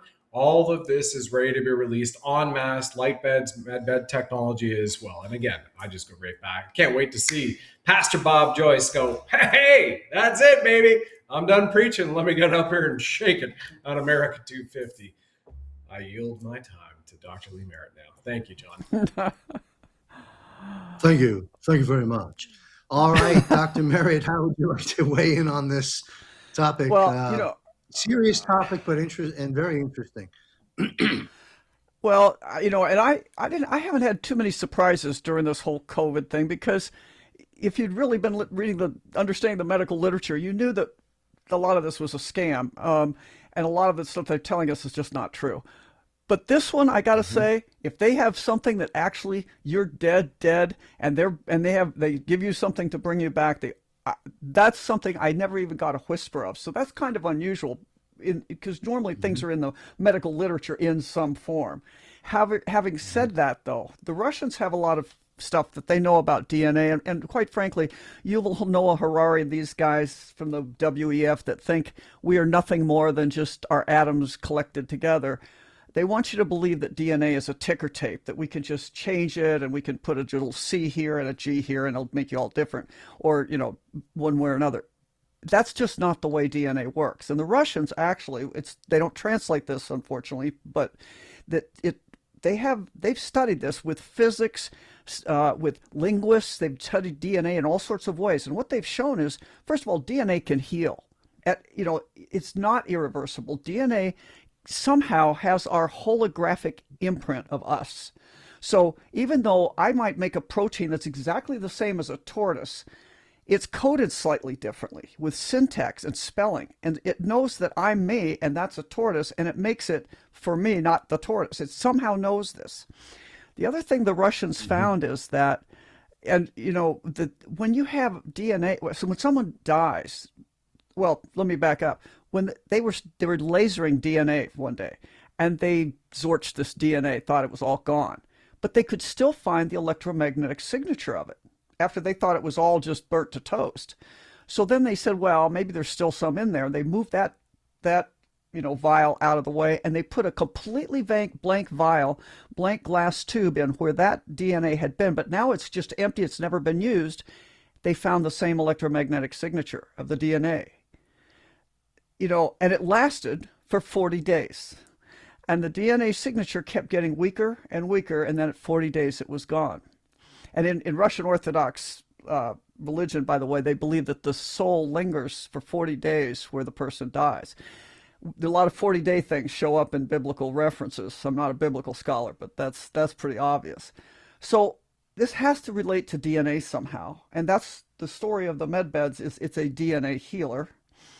And the medicine might be something like monatomic gold, this special silver. One of the things about Venezuela, all this stuff that's going on with silver lately, silver is one of the only metals, I think, that has two stable isotopes. And one of them is apparently what you take prior to getting in one of these DNA medbed things, and it helps you rejuvenate your DNA. That's about the level of my knowledge about this. So it'll be interesting to wait and see. But I'm going to just make this one cautionary tale. They tell you things in movies and TV these days for whatever reason. Call it the revelation of the method, call it they don't want to have bad karma, so they put this out. So I'm actually going back and watching old TV shows. And one of the ones I'm watching is Stargate. Very, very interesting. They're telling us things that now have happened. But it's about meeting these alien races and doing all these different things. But what happens in this one show is that they meet a race that seems very benign and benevolent and very advanced, and they could swap technologies. And this race has a technology for stopping your aging. You take an injection, you take a vaccine, it stops your aging. So everybody on Earth, we give them some things, they give us this, we get this advanced medicine, everybody lines up to get this vaccine. And then a few years later, it's discovered that 90% of the world is sterile. It was a weapon of war that came in as a weapon of good things. As much as I trust that Donald J. Trump is on the right side of the war that we're in, not all of his medical advisors are, as we have seen. And I'm not taking anything that's an injection from anybody. When people tell me, well, what about a shingle shot after all this COVID nonsense? I said, ma'am, I don't even want to buy toothpaste from these psychopaths. Do not get any injectables if you can avoid it. Because for some reason, in the whole history, for the last 300 years since Edward Jenner, they've wanted to get something under our skin. They can't seem to damage us enough from the air, the water, and the food. They have to put something in an injectable under us. And I would just be cautious to say, if it sounds too good to be true, it might be too good to be true. And he may not be aware of all the ins and outs. That's about what I have to say. More to follow, though. Yeah. Oh, yeah. No, I mean, you can't this even is wipe this your story. ass these days without worrying about getting cancer because they have endocrine disruptors on freaking toilet paper. Johnson & Johnson, 2 class action lawsuits for your audience, John Michael, who 2 class action lawsuits that they've settled, but on it was because they're putting asbestos in the baby powder, right? You've got cancers in all of the sunscreens, or at least almost everyone out there that's not truly natural, then I don't know what is truly natural by their definition these days. So 100% what Dr. Lee Merritt is saying, I mean, again, keep that in mind. You can't wipe your ass without getting cancer. So, wipe carefully as far as I'm concerned. Could I add something to that, Understood. what he just said? Absolutely. Do I have to? Sure. Well, I just wanted to say that don't be surprised by any of this when you realize that medicine, as a medical doctor from the inside of the deep medical matrix, I'm just going to tell you, we didn't come from a history of healing. The ancient history of medicine is a history of poisoners. When we take the Hippocratic Oath, we literally take an oath to Apollo the physician, but Apollo's only claim to fame is bringing plagues and poisoned arrows. If you read the Iliad and the Odyssey, that's how he shows up. So I was really, when I wrote my book recently, I literally, I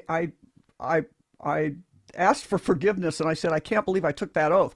But we literally take an oath to Apollo, and to Hygeia, Panacea, Asclepius, and all the pagan gods and goddesses as my witness. That's the first line of the Hippocratic Oath. And Hippocrates' great-grandfather or uncle was actually a famous poisoner. So our history is not what people think. It would be like Mike Jaco finding out that the Navy SEALs, oh, actually, by the way, you've been working for, some enemy state all this time, subverting America. I mean, it's really like, are you kidding me? This is my profession? This is how we got here? But that's why when people think we went bad during COVID, unfortunately, I'm here to tell you, it's been this pagan death cult we've been in for a very long time. But now the good news is we're getting out of it. We're going to get out of it. It's going to be a whole new world. So incredible. And thanks for sorry. Dr. Artist said bamboo toilet paper. I got bamboo toilet paper. So Brad, you're right. Yeah. Well, I'm going to go chop some down tomorrow, Michael. Thank you. Well, Dr. Brian Artist, Dr. Brian Artist, Dr. Sherry Tenpenny, Dr. Carrie Marday, Dr. Christiane Northrup, a gentleman named Dr. Joseph Peck, and many other medical doctors are all going to be joining us. Christy Lee, The Truth About Health, not live, but a weekly broadcast. Dr. Merritt, what's the title of your book? Is it out yet? If not, when will it be out? Oh, yeah, thank you. It's going to come out in August. It's Escaping the Medical Matrix. So I show you how it was built, Excellent. How the false science was built, and how we get out of it. We very much look forward to you being on the health panel and as a guest on the weekly show. Thank you very much. Incredible stuff.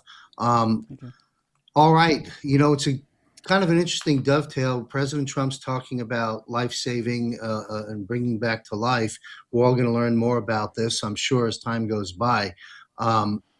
And it dovetails nicely into Tesla's suppressed patents that we now have. At the same time, the president's releasing in stages information concerning ETs, aliens, off-world issues.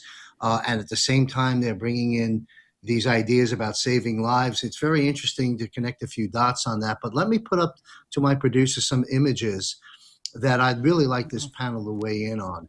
Take a look at this. Now, for a moment, these images are screenshots, just so you know, of video footage, okay, where the president and the military and let's look at some other images. We see the aliens or ETs, whatever they prefer to be called. We see this one, and the president went on in this particular video clip to bring our attention to the chains that are engulfing this alien. Next image. Okay, well, kind of tall guys, aren't they? Next image. This one, yes. Yeah, so here's the first one I saw. This was a video clip, seemingly a military base. Look beyond the president's head. You've got, Secret Service. You've got a soldier. You got the president, and you've got an ET. Very fascinating, very interesting. Now, of course, the chatter out there covers the gamut from Trump's lost his mind to this is clearly not real. This is AI or digital enhancements and so forth. So, President said, I'm reading a Truth Social post from the president. As for my promise to you, the Department of War has released the first tranche of UFO UAP files to the public for their review and study. In an effort for complete and maximum transparency, it was my honor to direct my administration to identify and provide government files related to alien and extraterrestrial life, unidentified aerial phenomena, that's the UAP, and unidentified flying objects. Whereas previous administrations, the president goes on to say, they have failed to be transparent on this subject. With these new documents and videos, the people can decide for themselves, in caps and in quotes, what the hell is going on. Have fun and enjoy. war.gov/UFO, President Donald J. Trump. All right, let's go to the top of the panel. Riccardo Bosi, sir. You can unpack this every which way to Sunday. The airwaves are yours, sir. Bring it on. Yeah, as we said earlier, John, and I'll leave some for the others, but the short version is this. You got an image, whether it's real or not, it's not the point. It's coming from POTUS.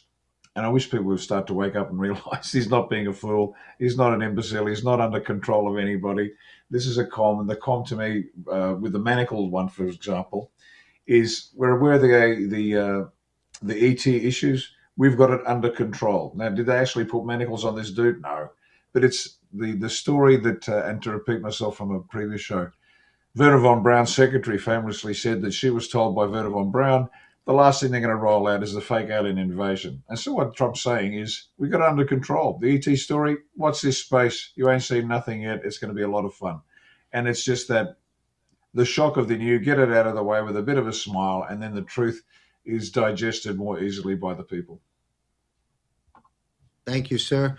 Michael Jaco, we're touching a subject that you talked about a few months ago that is among the very top of the hot subjects they don't want explored very much. It seems to be an unstoppable trajectory we've just begun. What's your view of the content on Trump and the aliens? Yeah, President Trump started a Space Force, but we've had a secret Space Force for quite some time, and a lot of people have been involved in that. We have extremely advanced, 600 years advanced, more advanced than what we see right now. When I was in the military, probably all of us could talk, especially Riccardo. We can talk about 56 years advanced information technology that we were exposed to. I was at CIA. One moment, Michael. Michael, one moment, sir. Pardon me. I don't. Does everyone hear the disruption, or is it just on my end? No, it's there. Okay, we got a Wi-Fi issue. Maybe to our producer, go to a one screen or a two screen. I don't know, but Michael, please repeat yourself. Okay, so we have advanced technologies that are already out there. We have a secret space program that's been active for quite some time, decades and decades. President Trump started the Space Force. That was like a lead in to what we're going to start to get, I believe, in the future. It's already here. A lot of us have been involved with it. A lot of us have been talking about it for quite some time.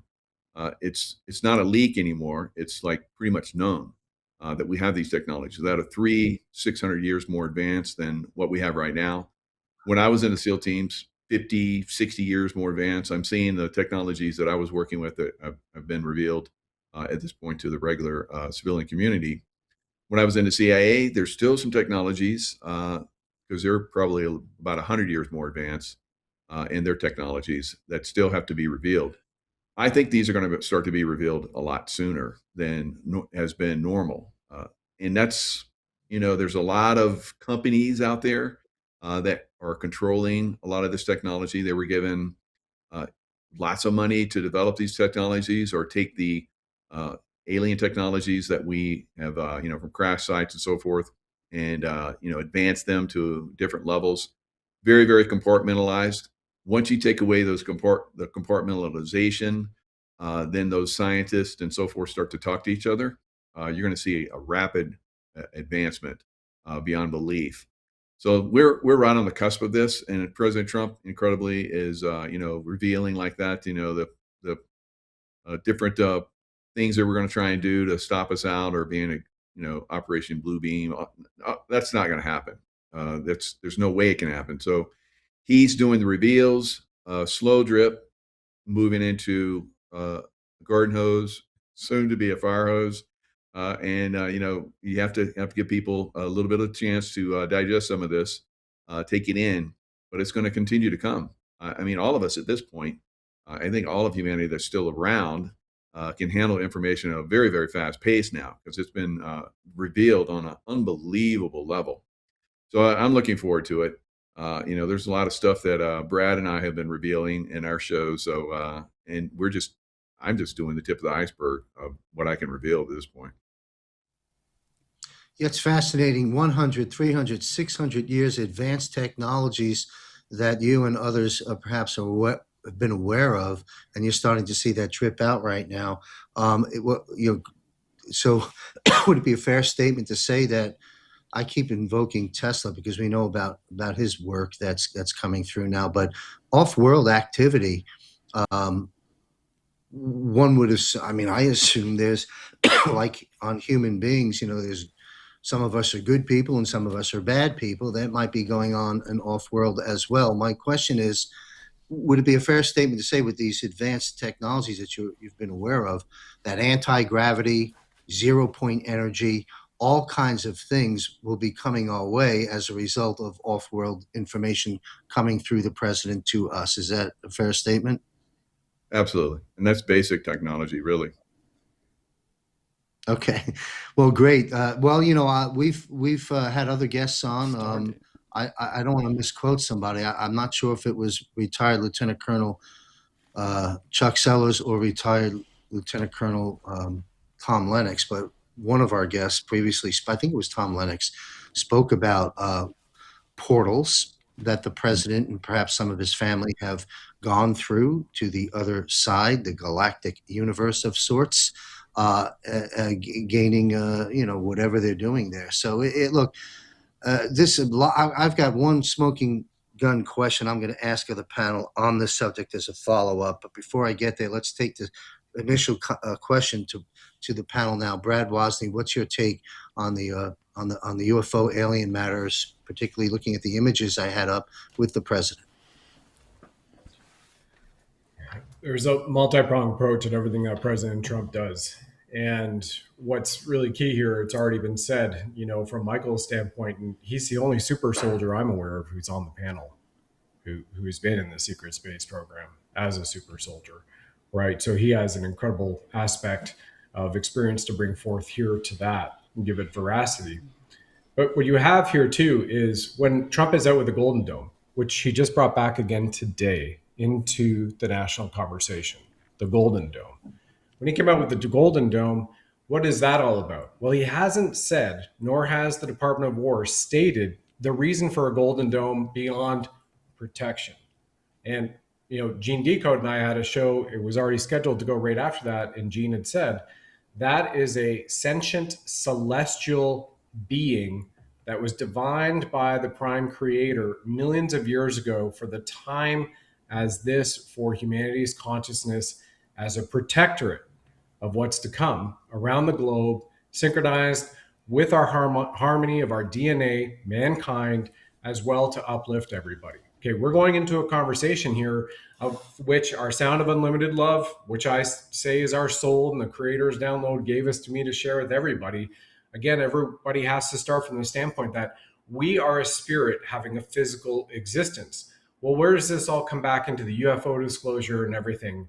0-point energy, plasma, free energy technology, Tesla's patents, the patents over 6,000, perhaps it was 9,000 if the figure is correct, that I have from Trump's first administration as 45, that he literally said, release the patents, the ones that were classified but now are declassified, and those companies have actually been working to bring about for this time. Remember, he said, freedom cities, we're going to have flying cars. Well, you see all of these inklings coming out of it, and of course they're eVTOLs, but then you're going to have these free energy devices that are the size of a small packet of cigarettes that go into your home, go onto your cars, and are converters from diesel, gas, petrol, all of a sudden you're running on a free energy device that never needs a recharge, and you're using it off the air, you're using it out of water, and even so much more. Then you have the internet dimensionality and the portal technology. Before we get there, people have to be not be in fear because they're too easily controlled. So, hey, we have a Golden Dome to protect you. B, hey, we have directed energy weapons, and these directed energy weapons and these drones are protecting America. And if you hurt any American, then we will kill you. That's directly from President Trump. So now they know they're protected. Now they have advanced weaponry so that if you have this alien agenda, which Werner von Braun had stated on his deathbed, as Riccardo had just mentioned here moments ago to everybody, and has been articulated by many whistleblowers, truthers, from the last several decades. Some of them have paid the ultimate sacrifice for bringing that to the forefront.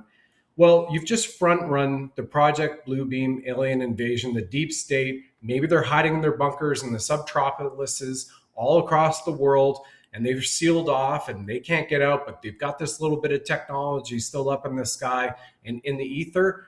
And Trump's like, no big deal. It's a nothing burger. We've got it. We've got your back. We'll protect America, and we will protect all of our partners, even those that signed on to the Board of Peace. This is an incredible time for everybody, John Michael, for your entire audience to be aware of that what happens right after this is a cascading effect of all of these technologies, which will just in the next few years usurp anything that we've been using. You'll look at 2026 as a time when you were literally in the Stone Age. By the time it's a real good 2030 and 2035, everybody's traveling off planet. And oh, by the way, I'll leave it with this. Just moments ago, as we saw a few hours ago before this show, Elon Musk is saying, we are going to build the star bases on the moon with NASA. Well, that is the White Hats using Elon Musk 2.0 or 3.0 to repurpose what was run as the Deep State Space Agency and not a space agency, right? Which was a slush fund for all of their deep state operations as well, like USAID.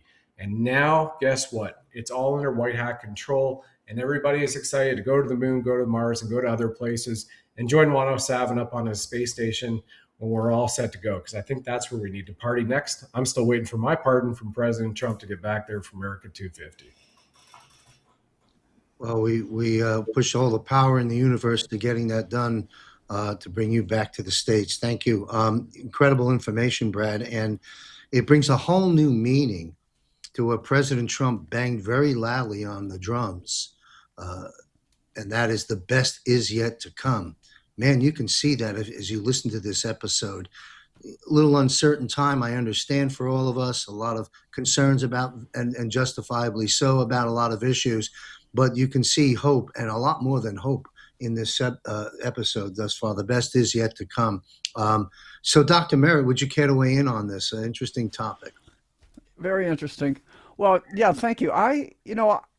The pictures of those aliens are just super cool. I really hope that's all true.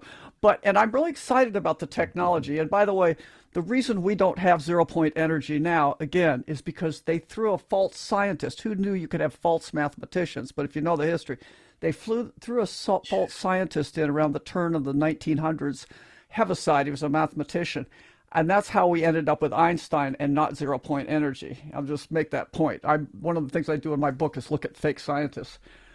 But I'm just going to throw a little wrench in here. We're talking about aliens kind of out there, kind of different than us.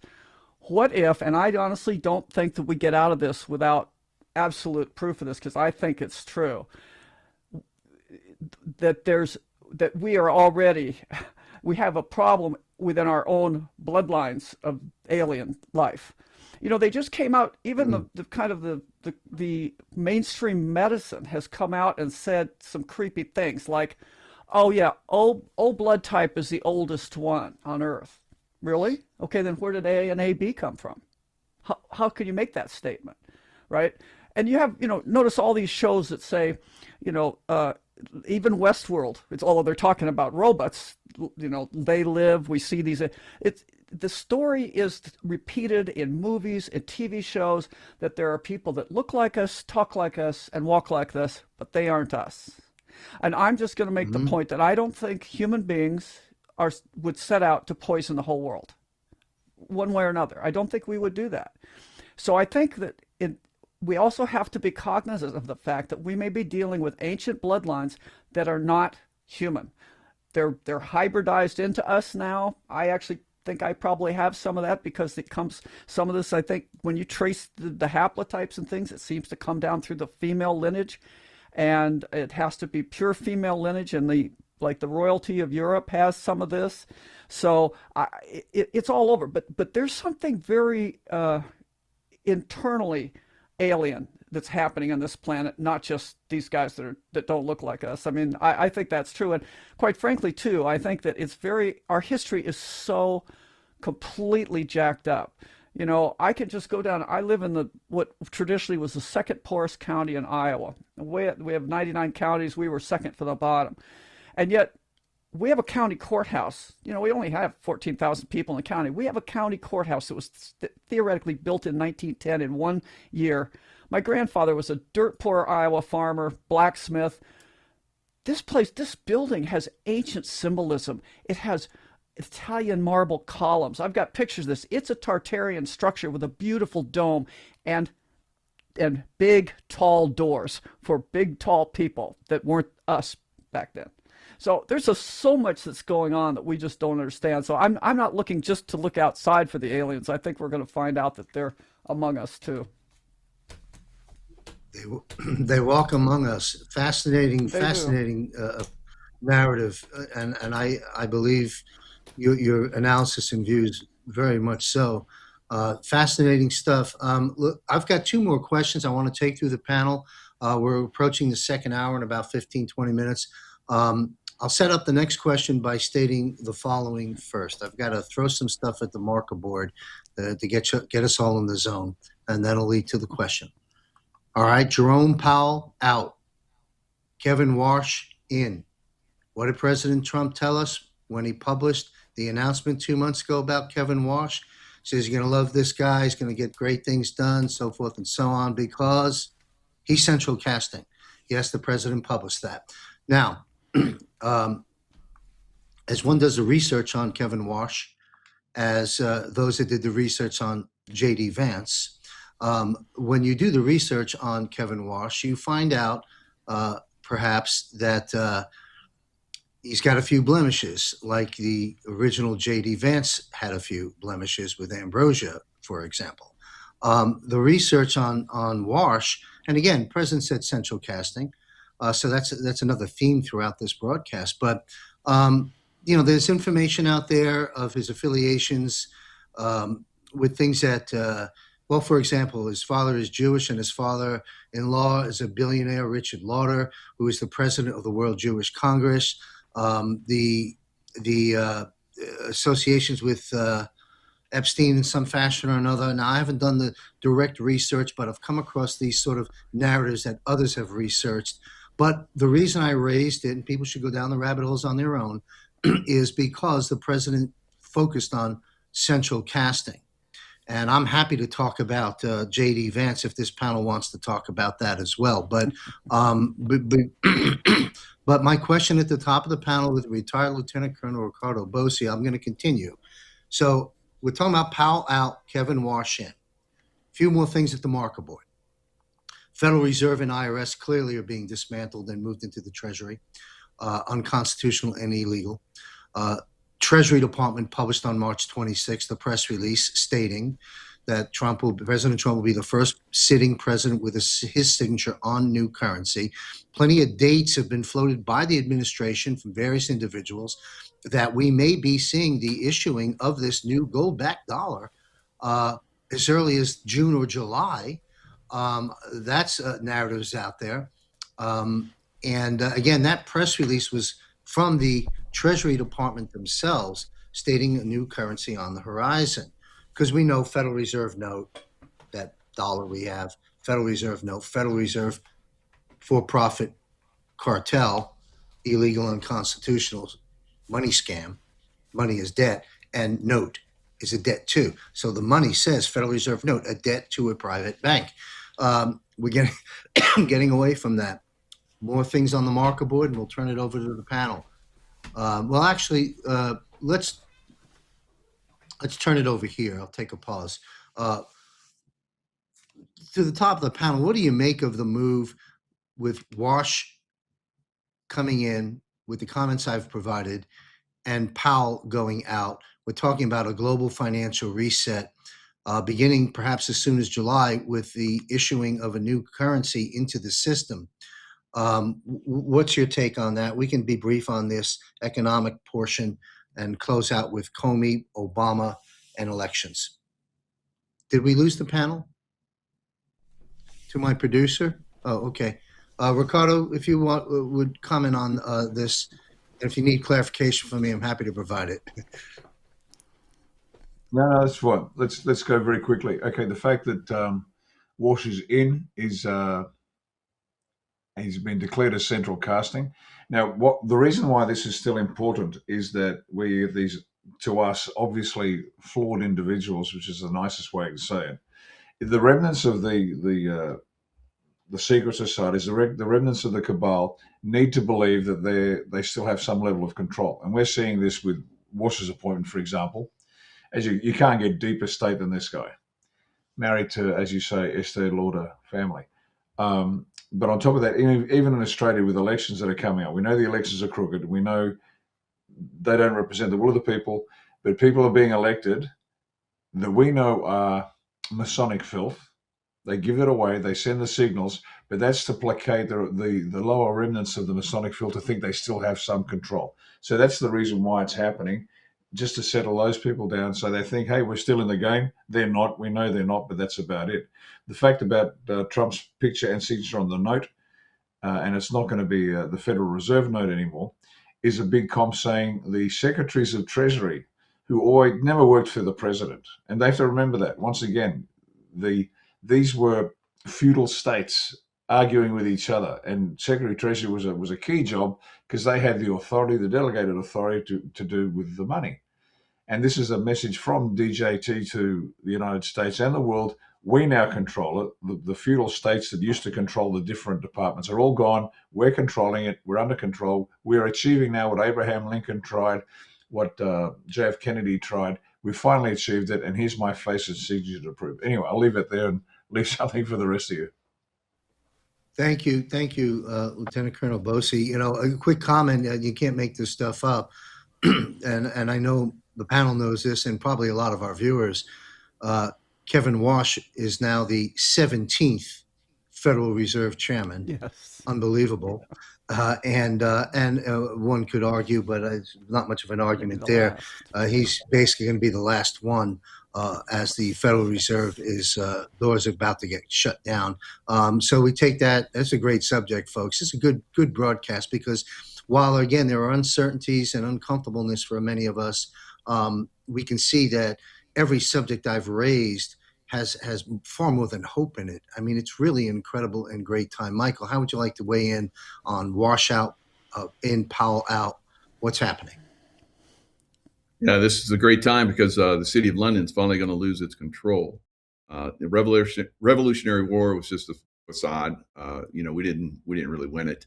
The city of London still was in control, and a lot of those people that were there.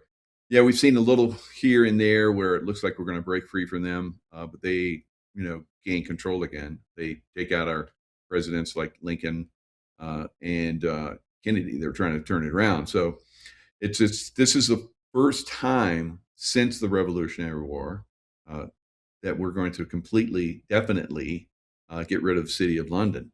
So they have had financial control of us for a long time. The War of 1812, they came in and hammered us because we started to do some stuff that they didn't like. They came in and burned Congress and the White House and so forth, and all the information that we had so we could break free. They knew that was coming, so they came in and burned it all down. And then we go over there and support them in World War I. They basically supported the deep state side, the South. Against us, and we won, but yet it was the Southerners that came up and killed President Lincoln.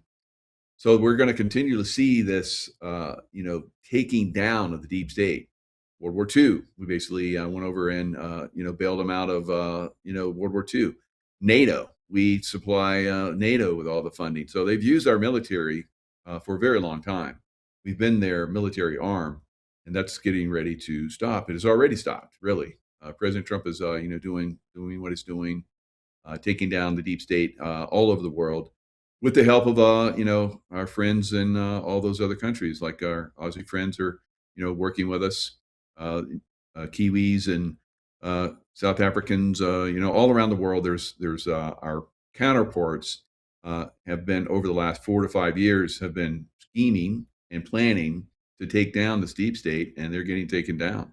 So this is just one of those things. Bye bye Federal Reserve, bye bye IRS. That was just another way to control us and manipulate us. But all of that fraud that they've been using against us, creating slaves, all of us went to slave schools, so that we would be indoctrinated to their way of thinking and control. We're breaking free from all that. So when I say, 300 to 600 years more advanced, our educational system is going to have to, come in and get completely changed so that we can handle the new information. So all of us are going to learn new stuff. It's going to be fantastic going forward. Excellent. Thank you. Brad, you care to weigh in on this?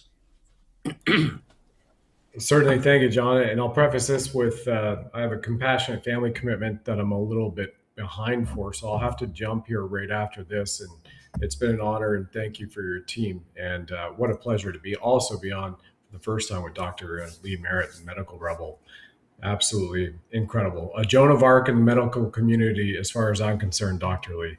I would take this back to my technological days. And what you do is you write alpha code. The software developers write alpha code. They give it to the hardware guys and gals. They put it on the hardware. And then they go out and they test it. And then they come back and then they rewrite it again. They fix some of the bugs. And then they go out, beta test it again. And then you get somewhere close to gold code, almost release code. And then you give it to your user group, your pilot group. And they say, here, take this BlackBerry, and go and see how it works for you over in Europe. Take this BlackBerry, go down to New York City, take this BlackBerry on the Norfolk, Virginia, out on the aircraft carrier that's being built, see how it works for you, see what schematics you can leverage and download on your email attachments. Let us know before we're ready to finally truly announce it and roll it out to the world. That is what the quantum financial system has been. And as far as I'm concerned, and everything that I've seen, I've read and researched, John, for your audience, BRICS was the alpha and beta test for the quantum financial system ISO 20022, which went live, of course, in November 2025. So all of that has already happened. The system reset has already been done. All anybody is waiting for right now is, all right, July 4th, the new American currency with President Trump's autograph on it, and it's asset backed. Anybody just has to open the freaking Clarity Act and see it's gold. So how do you put 1 and 1 equals 2, right? Gold backed, Clarity Act, asset backed, Trump currency. I mean, I'm Canadian and I don't have an engineering degree, but I can add 1 and 1 and 1 equals 3 right there. That's a holy trinity in my book. And so all we're just doing is waiting for the paper to hit our hands, to have the tokenization. By the way, one last thing about tokenization. If anybody's worried about tokenization, CBDCs, yeah, absolutely, you should be pushing back. You don't want central banks having your digital assets to turn you on and off at any point in time. But just so you know, everything that you have done since birth has been tokenized in the form of a record. And that record, unless it exists on microfiche, if it's on a laptop and ones and zeros already, your entire life has already been tokenized. This is just that next version that everybody is worried about, tokenizing this and real estate contracts and whatnot. That's already done. Real estate contract can be written by hand, and off it goes to the mortgage company, to the brokers and the banks. At least virtually all of that is no longer going to exist in this Jubilee year, and it's fantastic. I'll end with there, John Michael and Michael Jaco, incredible man, and Riccardo Bosi, Commander-in-Chief Pro Tem of Australia and New Zealand, and Dr. Lee, Medical Rebel. You all continue. I'm grateful for those two men and you, John Michael, and your team to be on my show. You have an open channel to me as well, Dr. Lee, at any point in time. But I must bid you all adieu right now. I have to get to this family commitment. Thank you. Thank you very much, Brad, for being here with us. Enjoy the family commitment. And I've got to have you back on my live Wednesday Global Financial Reset show. You've unpacked a lot of great information there, and the episode you had joined us on previously was very, very, very well received. So hopefully Sandy can work scheduling out with you in the near future.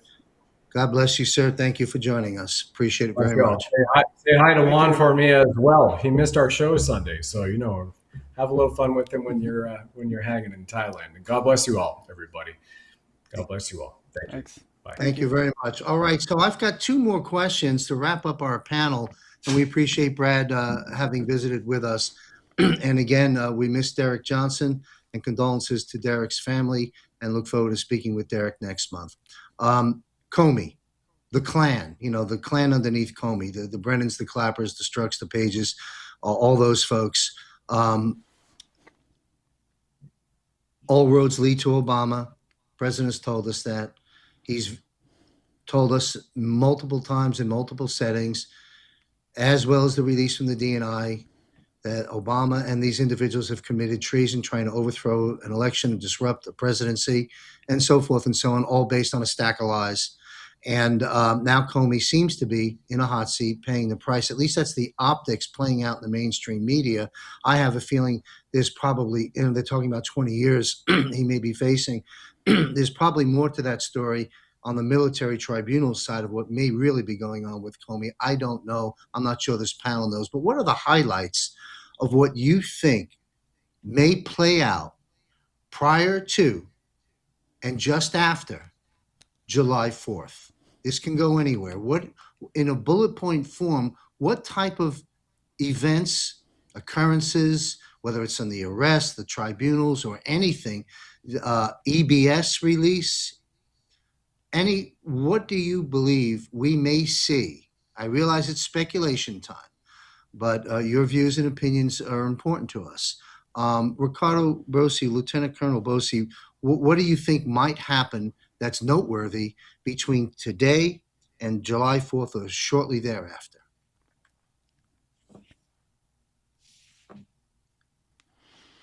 Thanks, John. Very quickly. There's a lot to be done. So not everything's going to be done before July 4. That's obvious. But July 4 is the critical day. DJT said it's going to be the greatest celebration of all time. And we know that President Trump understates everything that he does. So obviously it's going to be a big deal. That's a joke, by the way. But what the people, I think, need to see is something really substantive. It's not just throw them a bit of meat. No. It's going to need more than that. And for maximum effect, and we're on a short fuse here. We're in the end of May, and July 4 is getting closer and closer. Now, I know the military tribunals are very efficient and very effective, having participated in one as a witness, for example. It's not like civilian law that takes 3 years, justice delayed is justice denied. These things are short, sharp, and quick, but it's got to be legitimate. It's got to be seen to be fair, and it's got to be done. So if I was at the table, I'd be saying, folks, we need an arrest, big arrest. There's only one big arrest that's got to come. It's got to be clear to everybody, and they can say, great, at least we've got one. We've got one or two, maybe three major ones, but it's definitely one, and it's got to be a biggie, and that's Obama, the big O, and then everybody else can follow after that. And that's what the minimum I'd be asking for before July 4. That's music to our ears. Thank you, sir. Michael, I want to take this subject on. Any EBS, again, I realize you didn't get the memo from the president, or maybe you did, but presuming you didn't, do you think the EBS will be launched in your speculation ball before July 4th? And anything else you'd like to raise, sir? So I think the arrests are going to said, I'm sorry. Oh, sorry. Where you go, Mike? One moment. I'll intervene. I'll intervene here. If Riccardo, you've got something else to say, please say it, and then we take that question to Michael Jaco. You're through? No, I'm done. Over to you, Mike. Very good. Very good. Thanks. So I think the ABS is saved for some extreme emergencies. They may or may not happen. I think the rest are going to start to come after 4th of July. Then we're going to start seeing more of the 2020 election steal stuff, the COVID damage, and it's just going to be just one thing after another. If it gets a little too hectic, if they start to try and run our cities or whatever, probably EBS will happen then, settle everybody down. It might just happen in certain areas. I think most of America's good. We're ready for this to happen. We don't need as much information dump as some people will. But yeah, I think after the July 4th is when we possibly see EBS. But leading up, I think the rest are going to start. From everyone's been telling me that has really good insight that is coming before the 4th of July. So 4th of July celebration is going to be a celebration of all these people that have done quite a lot of evil in our country or being arrested. Thank you. Dr. Merritt, do you want to weigh in on this? Sure. I hope it's going to be some debt relief. And I say that because actually this kind of merges into the last question you asked, but the word jubilee has come up several times. And a jubilee in ancient times, not so ancient times, has been a universal forgiveness of debts. And one of the things, like you talked about Warsh, one of the things he said was that the Federal Reserve has amassed, I think he said, $6 trillion in expanding their balance sheet. And it benefited it was in the trillions. It was either 3 or 6 trillion, and it benefited the balance sheet, and it benefited Wall Street, but it didn't benefit the people, like the people that took loans, like for the SBA and all this stuff because of COVID. So there's a lot of that out there still. And I think that when you look at the world, God's world is really simple. It's you can understand it. It's land, growing crops, growing animals, doing things, making factories that benefit humanity. But this artificial world that we are been stuck in for thousands of years, and it's just gotten worse, it's based on managing war, it's based on poisoning people and selling it as infectious disease, and it's based on debt slavery. And the debt slavery has been from time immemorial. But it's interesting, I've just been the study I've done on symbolism, it's interesting that we have 9 states, for example, that have the Phrygian cap on their state seal, which comes from an ancient, Anatolia, 5,000 years BC, before the pharaohs. And the symbol of the Phrygian cap, which is also the cap of the French Revolution, the bloody French Revolution, it wasn't really about liberating you and freedom. It was about going from chattel slavery, where you were in chains, to debt slavery. And if you notice, the Phrygian cap is always also on the Senate seal of the United States Senate. What? With the fasces on the bottom. I mean, they're showing us what's been going on. And I think if we really are going to get out of the system, we have to get out of the debt slavery. So I'm hoping there'll be a jubilee and there'll be forgiveness of debts, because who wouldn't get behind that? Absolutely. And I've covered that extensively on my Global Financial Reset show with a variety of guests, and they all concur with your points, ma'am. And I do believe that's coming. You've got the numbers have been quantified on the birth certificate trading.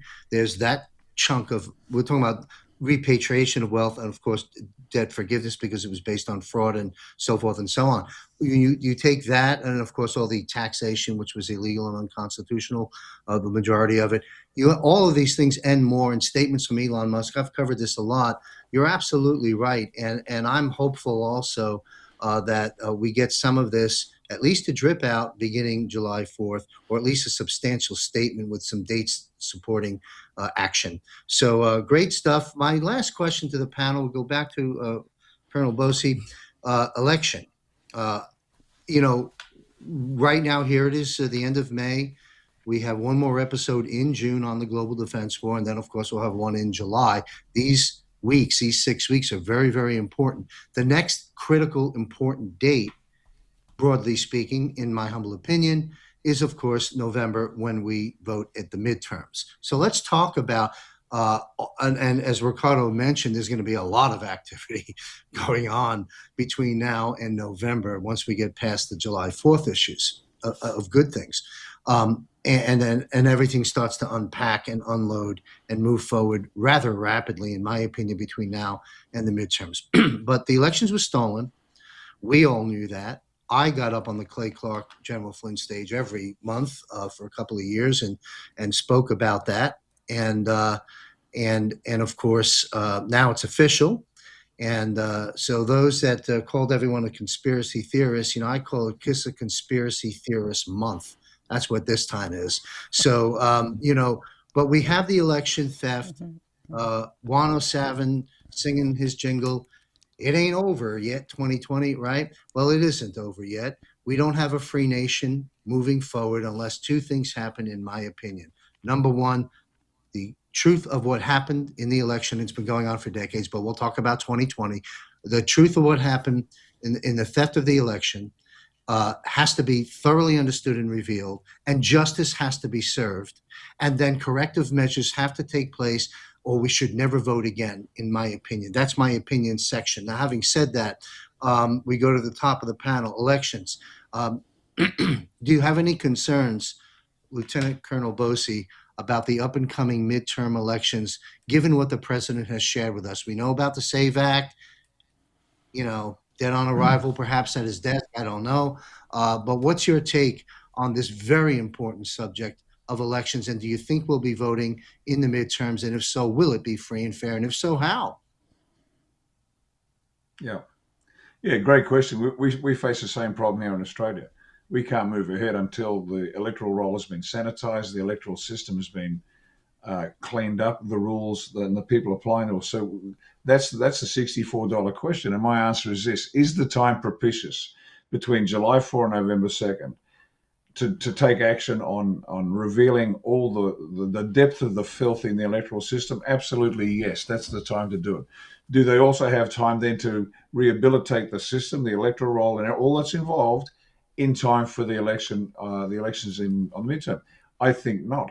I think this is the time is propitious to reveal the corruption, and then take the time to reestablish the system and reestablish faith. I don't think it can be done by 2 November. What that means is I don't think there'll be an election on 2 November.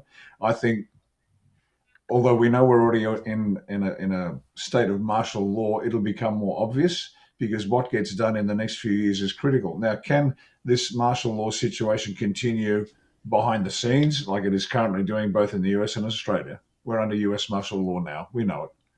You can't say it. Shh, don't say anything. Is it better to do it behind the scenes? Is it better to do it publicly? As Mike Flynn always says in the military, and Michael Jaco knows this, you only make the call at the last possible moment. Always leave yourself options. Always leave yourself options, because the bad guy always has a say. And so you've got what, again, Michael knows this: actions on. If it turns to custard, we do this. If it turns to we do that. And you've got these fallback of strategies you go to that all the team knows about, so they don't wonder what happens next. So I think they're going to leave it to the last safe possible moment. So they're not. I'd guess that the decision is not definitive. It might be a preferred course of action not to have the elections, but they might go ahead and they might decide, because circumstance decided to do it. For my money, again, this is just me. I'm like a bull at a gate. My mother used to say that about me. Son, I love you, but you never look left and right. You just charge forward. When you get a sniff of blood, you're in. So that's just my natural predisposition. But for me, it'd be a great time to show the utter corruption of the system. And as I've said many times before, the whole system's got to come down. The Republicans have to be destroyed. The Democrats are destroyed already. But the whole system now has to collapse. Even MAGA and America First have to realize that they've got to recalibrate themselves as well, because everything's got to come down. And the best time to do that is in the open, and then just say, hey, the commander-in-chief was established before the president was established. He has precedent, he's in charge, and we're going to go through a period of cleansing and rebuilding. And then when the time is right, we then revert it to the people. Is that ideal? I don't know. It's an option, but I guess the novelty is worn off. Let's get to the end of this show. Let's be upfront with the people. Let's let them know what's got to be done, so we can then focus our efforts on rebuilding, rehabilitating the entire system. That's why I've been as blunt as a hammer with the Australian people with my opinions on this. because we're pretty robust. We'll take the truth and go, okay, martial law, let's get on with it. What are we going to do? Let's get to it. But for my money, if I had to put a bet down, I'll finish with this. My bet is there won't be a midterm. I could be wrong, but there won't be a midterm, and there'll be a good reason for it. Wow. Well, that's on the record, and we'll see how that plays out. And that's quite a possibility. And the narrative that would shape that type of an event will be fascinating, and we'll be covering it, as, pardon me, as the months get closer to that. I'll also interject. The president has, look, if the SAVE Act doesn't get done, he's pretty much said, and I'm paraphrasing, get it done. And if it isn't done, I'm going to declare a national emergency, declaration, national emergency, I think is the terminology. And come hell or high water, we're going to have free and fair elections. I will interject, you could see ICE or National Guard and other people there supervising and monitoring that only people with proper ID and all the other criteria that one should vote with takes place. So we do have a free and fair election. But if we're not ready for that, if the president doesn't invoke that, let's not have an election until we get it right. And Juan O'Savin's on the record. I'm paraphrasing. Juan is saying two things that maybe President Trump's, pardon me, legacy, as you fast forward some years down the line, that's another discussion, but that would be restoring free and fair elections and restoring sound money, both of those things first here at home in America, and then exporting that to the countries around the world. And I believe Juan is right about that. But thank you, Lieutenant Colonel Bosi, for weighing in. Michael, what's your views about this? It's a pretty important subject. Yeah, so Riccardo was right that, if we tell them too much of what we're going to do, they're going to undermine it. They've shown us that over and over again. So passing the Save America Act too early in the game, if it's going to be passed, is probably the better way. I think they're waiting further down the road so that when they pass it, they know that they're going to start to have ways to overcome that. You look at Colorado, the governor there just blew off President Trump when he said free Tina Peters. That's never been done before. All the states that President Trump did not win in, and there were states where they didn't have voter ID. Every state that there was voter ID, he won. So they don't care. They're going to do what they're going to do. He could pass all kinds of laws. He can tell them you're not going to have mail-in ballots, and he's already said that, executive order. They're going to do it. They're going to do it anyway. And what they're like, what are you going to do? So you're going to start a civil war? You're going to send out the military? Do you think you have enough military? There's not enough military to go around, to tell you the truth. So I don't see that happening. But I do believe that Riccardo has a good point. If it's not settled from the point where we're supposed to have these elections, then we're not going to have them. They're going to get pushed. So that's real. That's a possibility. But I have faith that they're going to get this out, the SAVE Act.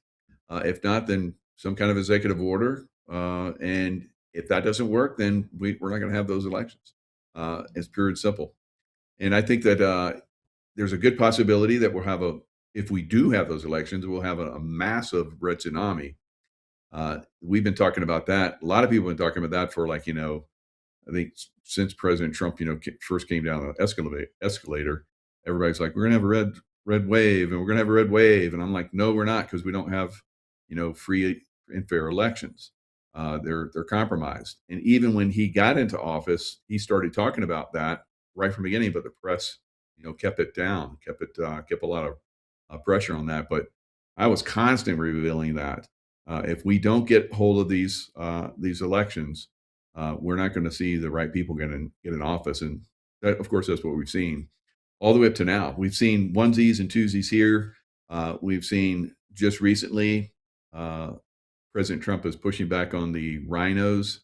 I don't think that really anybody in political office right now, other than President Trump, of course, maybe one or two here and there. I kind of like, I think it's Tim Burchett just came out with I think he's coming out with a bill where they're going to bring back hangings So I think we're getting close to that point because President Trump in his last administration came out with shootings. We could do the firing squads again. So it's all kind of like the little pieces of the puzzle are coming together, where some of these people, if we do have 2020 election still stuff be exposed, I think there's no way they can resist us anymore after that. So then the SAVE Act goes through. We'll have if you do have mail-in ballots, they will. You're not gonna be included. California, whatever city you have that has mail-in ballots, that city's ballots are out. So I think that's one of the ways to handle it. But it remains to be seen how that happens. But I have a lot of faith that we're gonna get a good election coming up, whether it gets delayed or whether it happens on the right date, November 2nd, remains to be seen. But we're gonna get a good, really, really good election, probably the first election, seriously good election that we've had probably ever in the United States. So it's a very exciting time. Yeah, that's encouraging. And however it plays out, we will have free and fair elections, and that's the message here. Dr. Merritt, you're weighing in on this subject.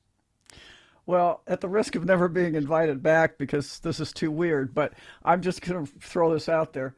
You know, the editor, I think he's dead now, but the former editor of Burke's Peerage made this comment several years ago, and he said that every president of the United States, from George Washington through George Bush Jr., and I think we could probably extend that through Obama now, was a Merovingian, meaning they all came from a direct descendant of Clovis and Charlemagne.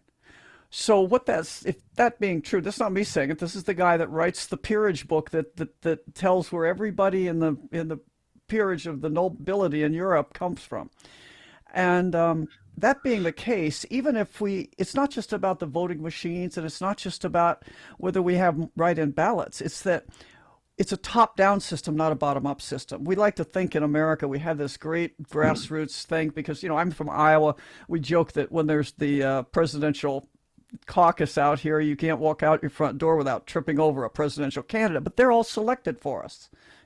They're not from our counties.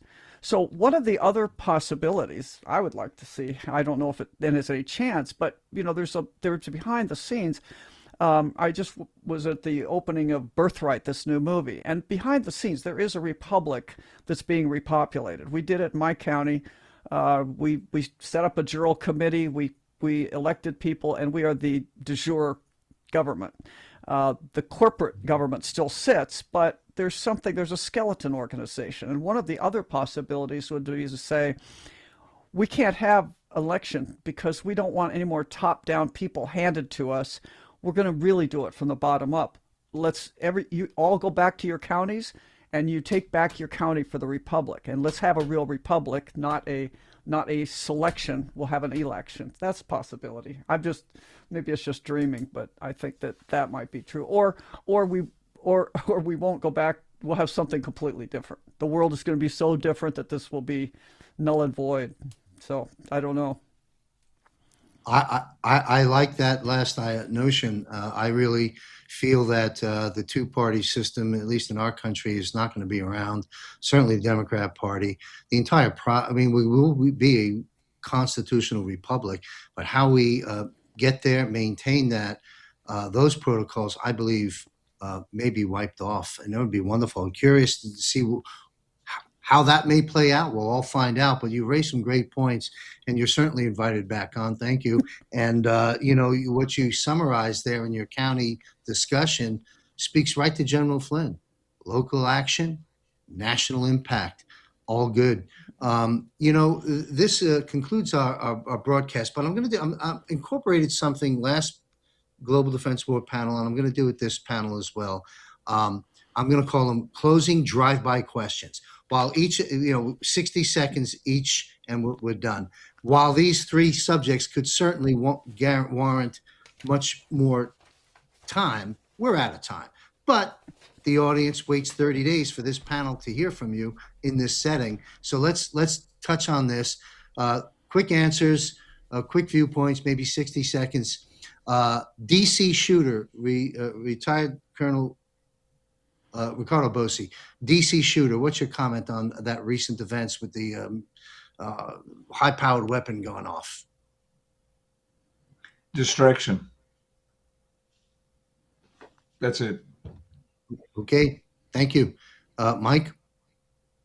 More central casting. Got it. And Dr. Lee Merritt.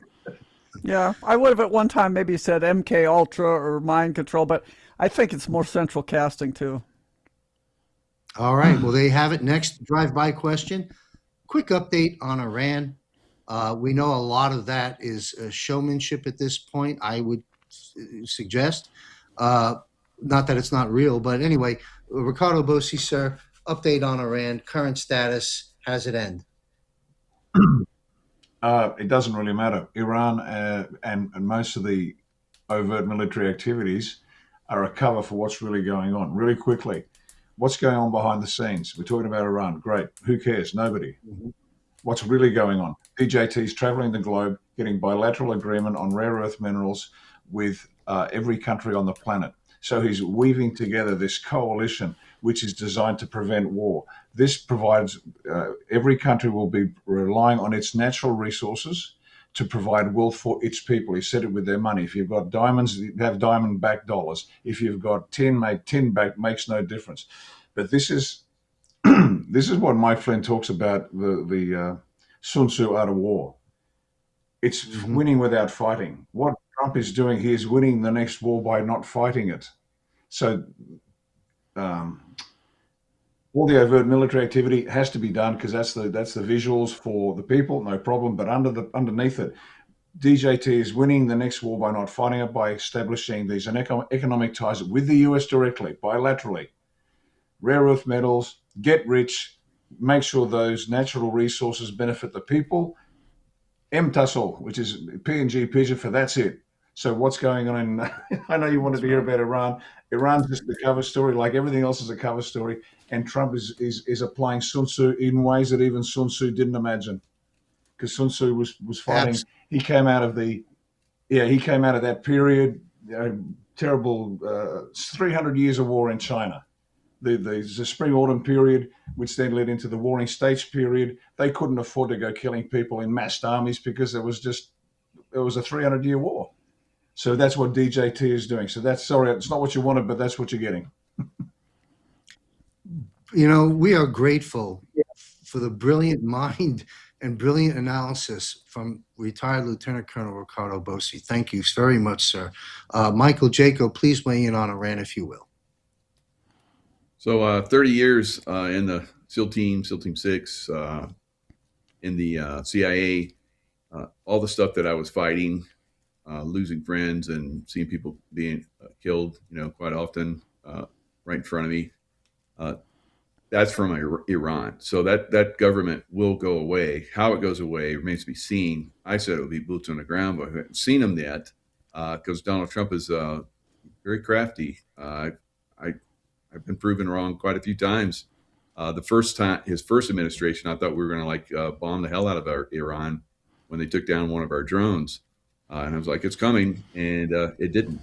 So you never know with Donald Trump and his team. They're very crafty. They're able to, keep us out of war to an extent that I've never seen before. So somehow, some way, that administration, the extremists that are running the people of Iran and the whole Middle East, really, they'll have to go. There's no way they're going to survive.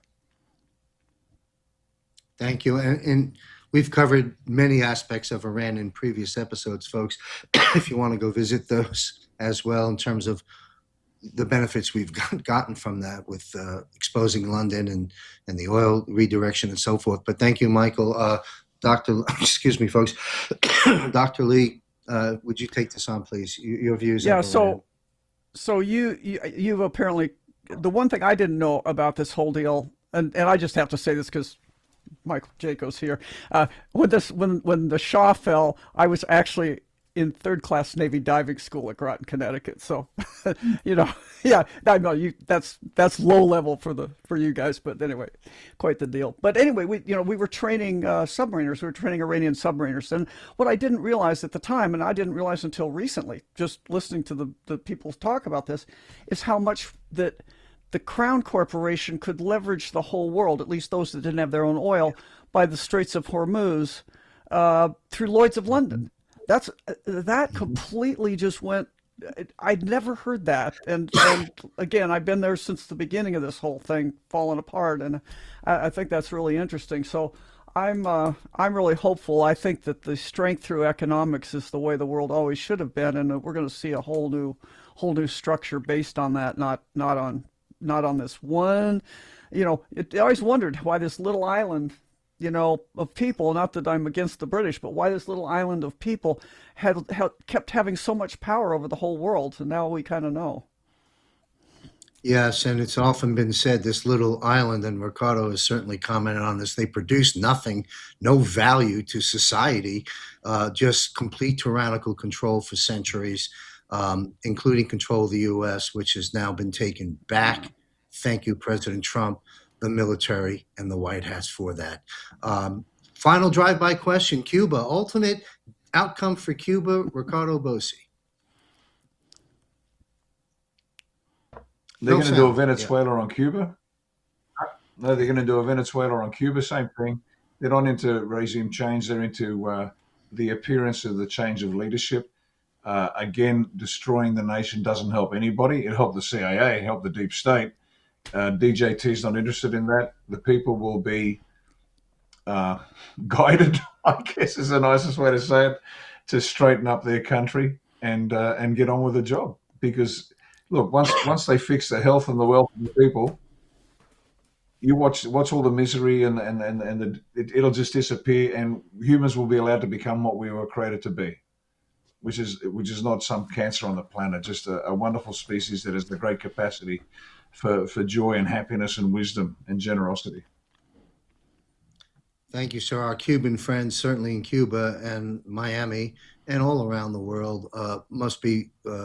I think President will get the Cuban vote for quite some time, having indicted Castro. It's a wonderful time to be alive. Michael, comments on Cuba's ultimate outcome?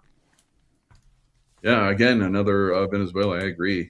Very strategic, surgical, removal of somebody that's in power, and then everything else collapses from that point. So it's going to be great. I look forward to visiting Cuba in the future. Yes, me too. Thank you, Michael. And we'll close out the last drive-by question with Dr. Lee Merritt. Cuba, ultimate place in the sun for Cuba. What's it look like to you? Well, under the category of why you'd rather be run by the mob than by federal governments, I say give it back to the people and have them rebuild the casinos. Let's have it be the best island paradise in my lifetime. I want to go and lay out on the beach and have a margarita or whatever, a Cuba Libre, and really enjoy this beautiful place and not have it be a cesspool thanks to government. There's a little libertarian sneaking out there. All good. Love it. Thank you. We can join, we step back several decades. We can join Ernest Hemingway and one of his wives, Gellhorn, on the beautiful island of Cuba, as they used to frequent back in the day off of Sloppy Joe's in Key West. Anyway, it's been a wonderful episode.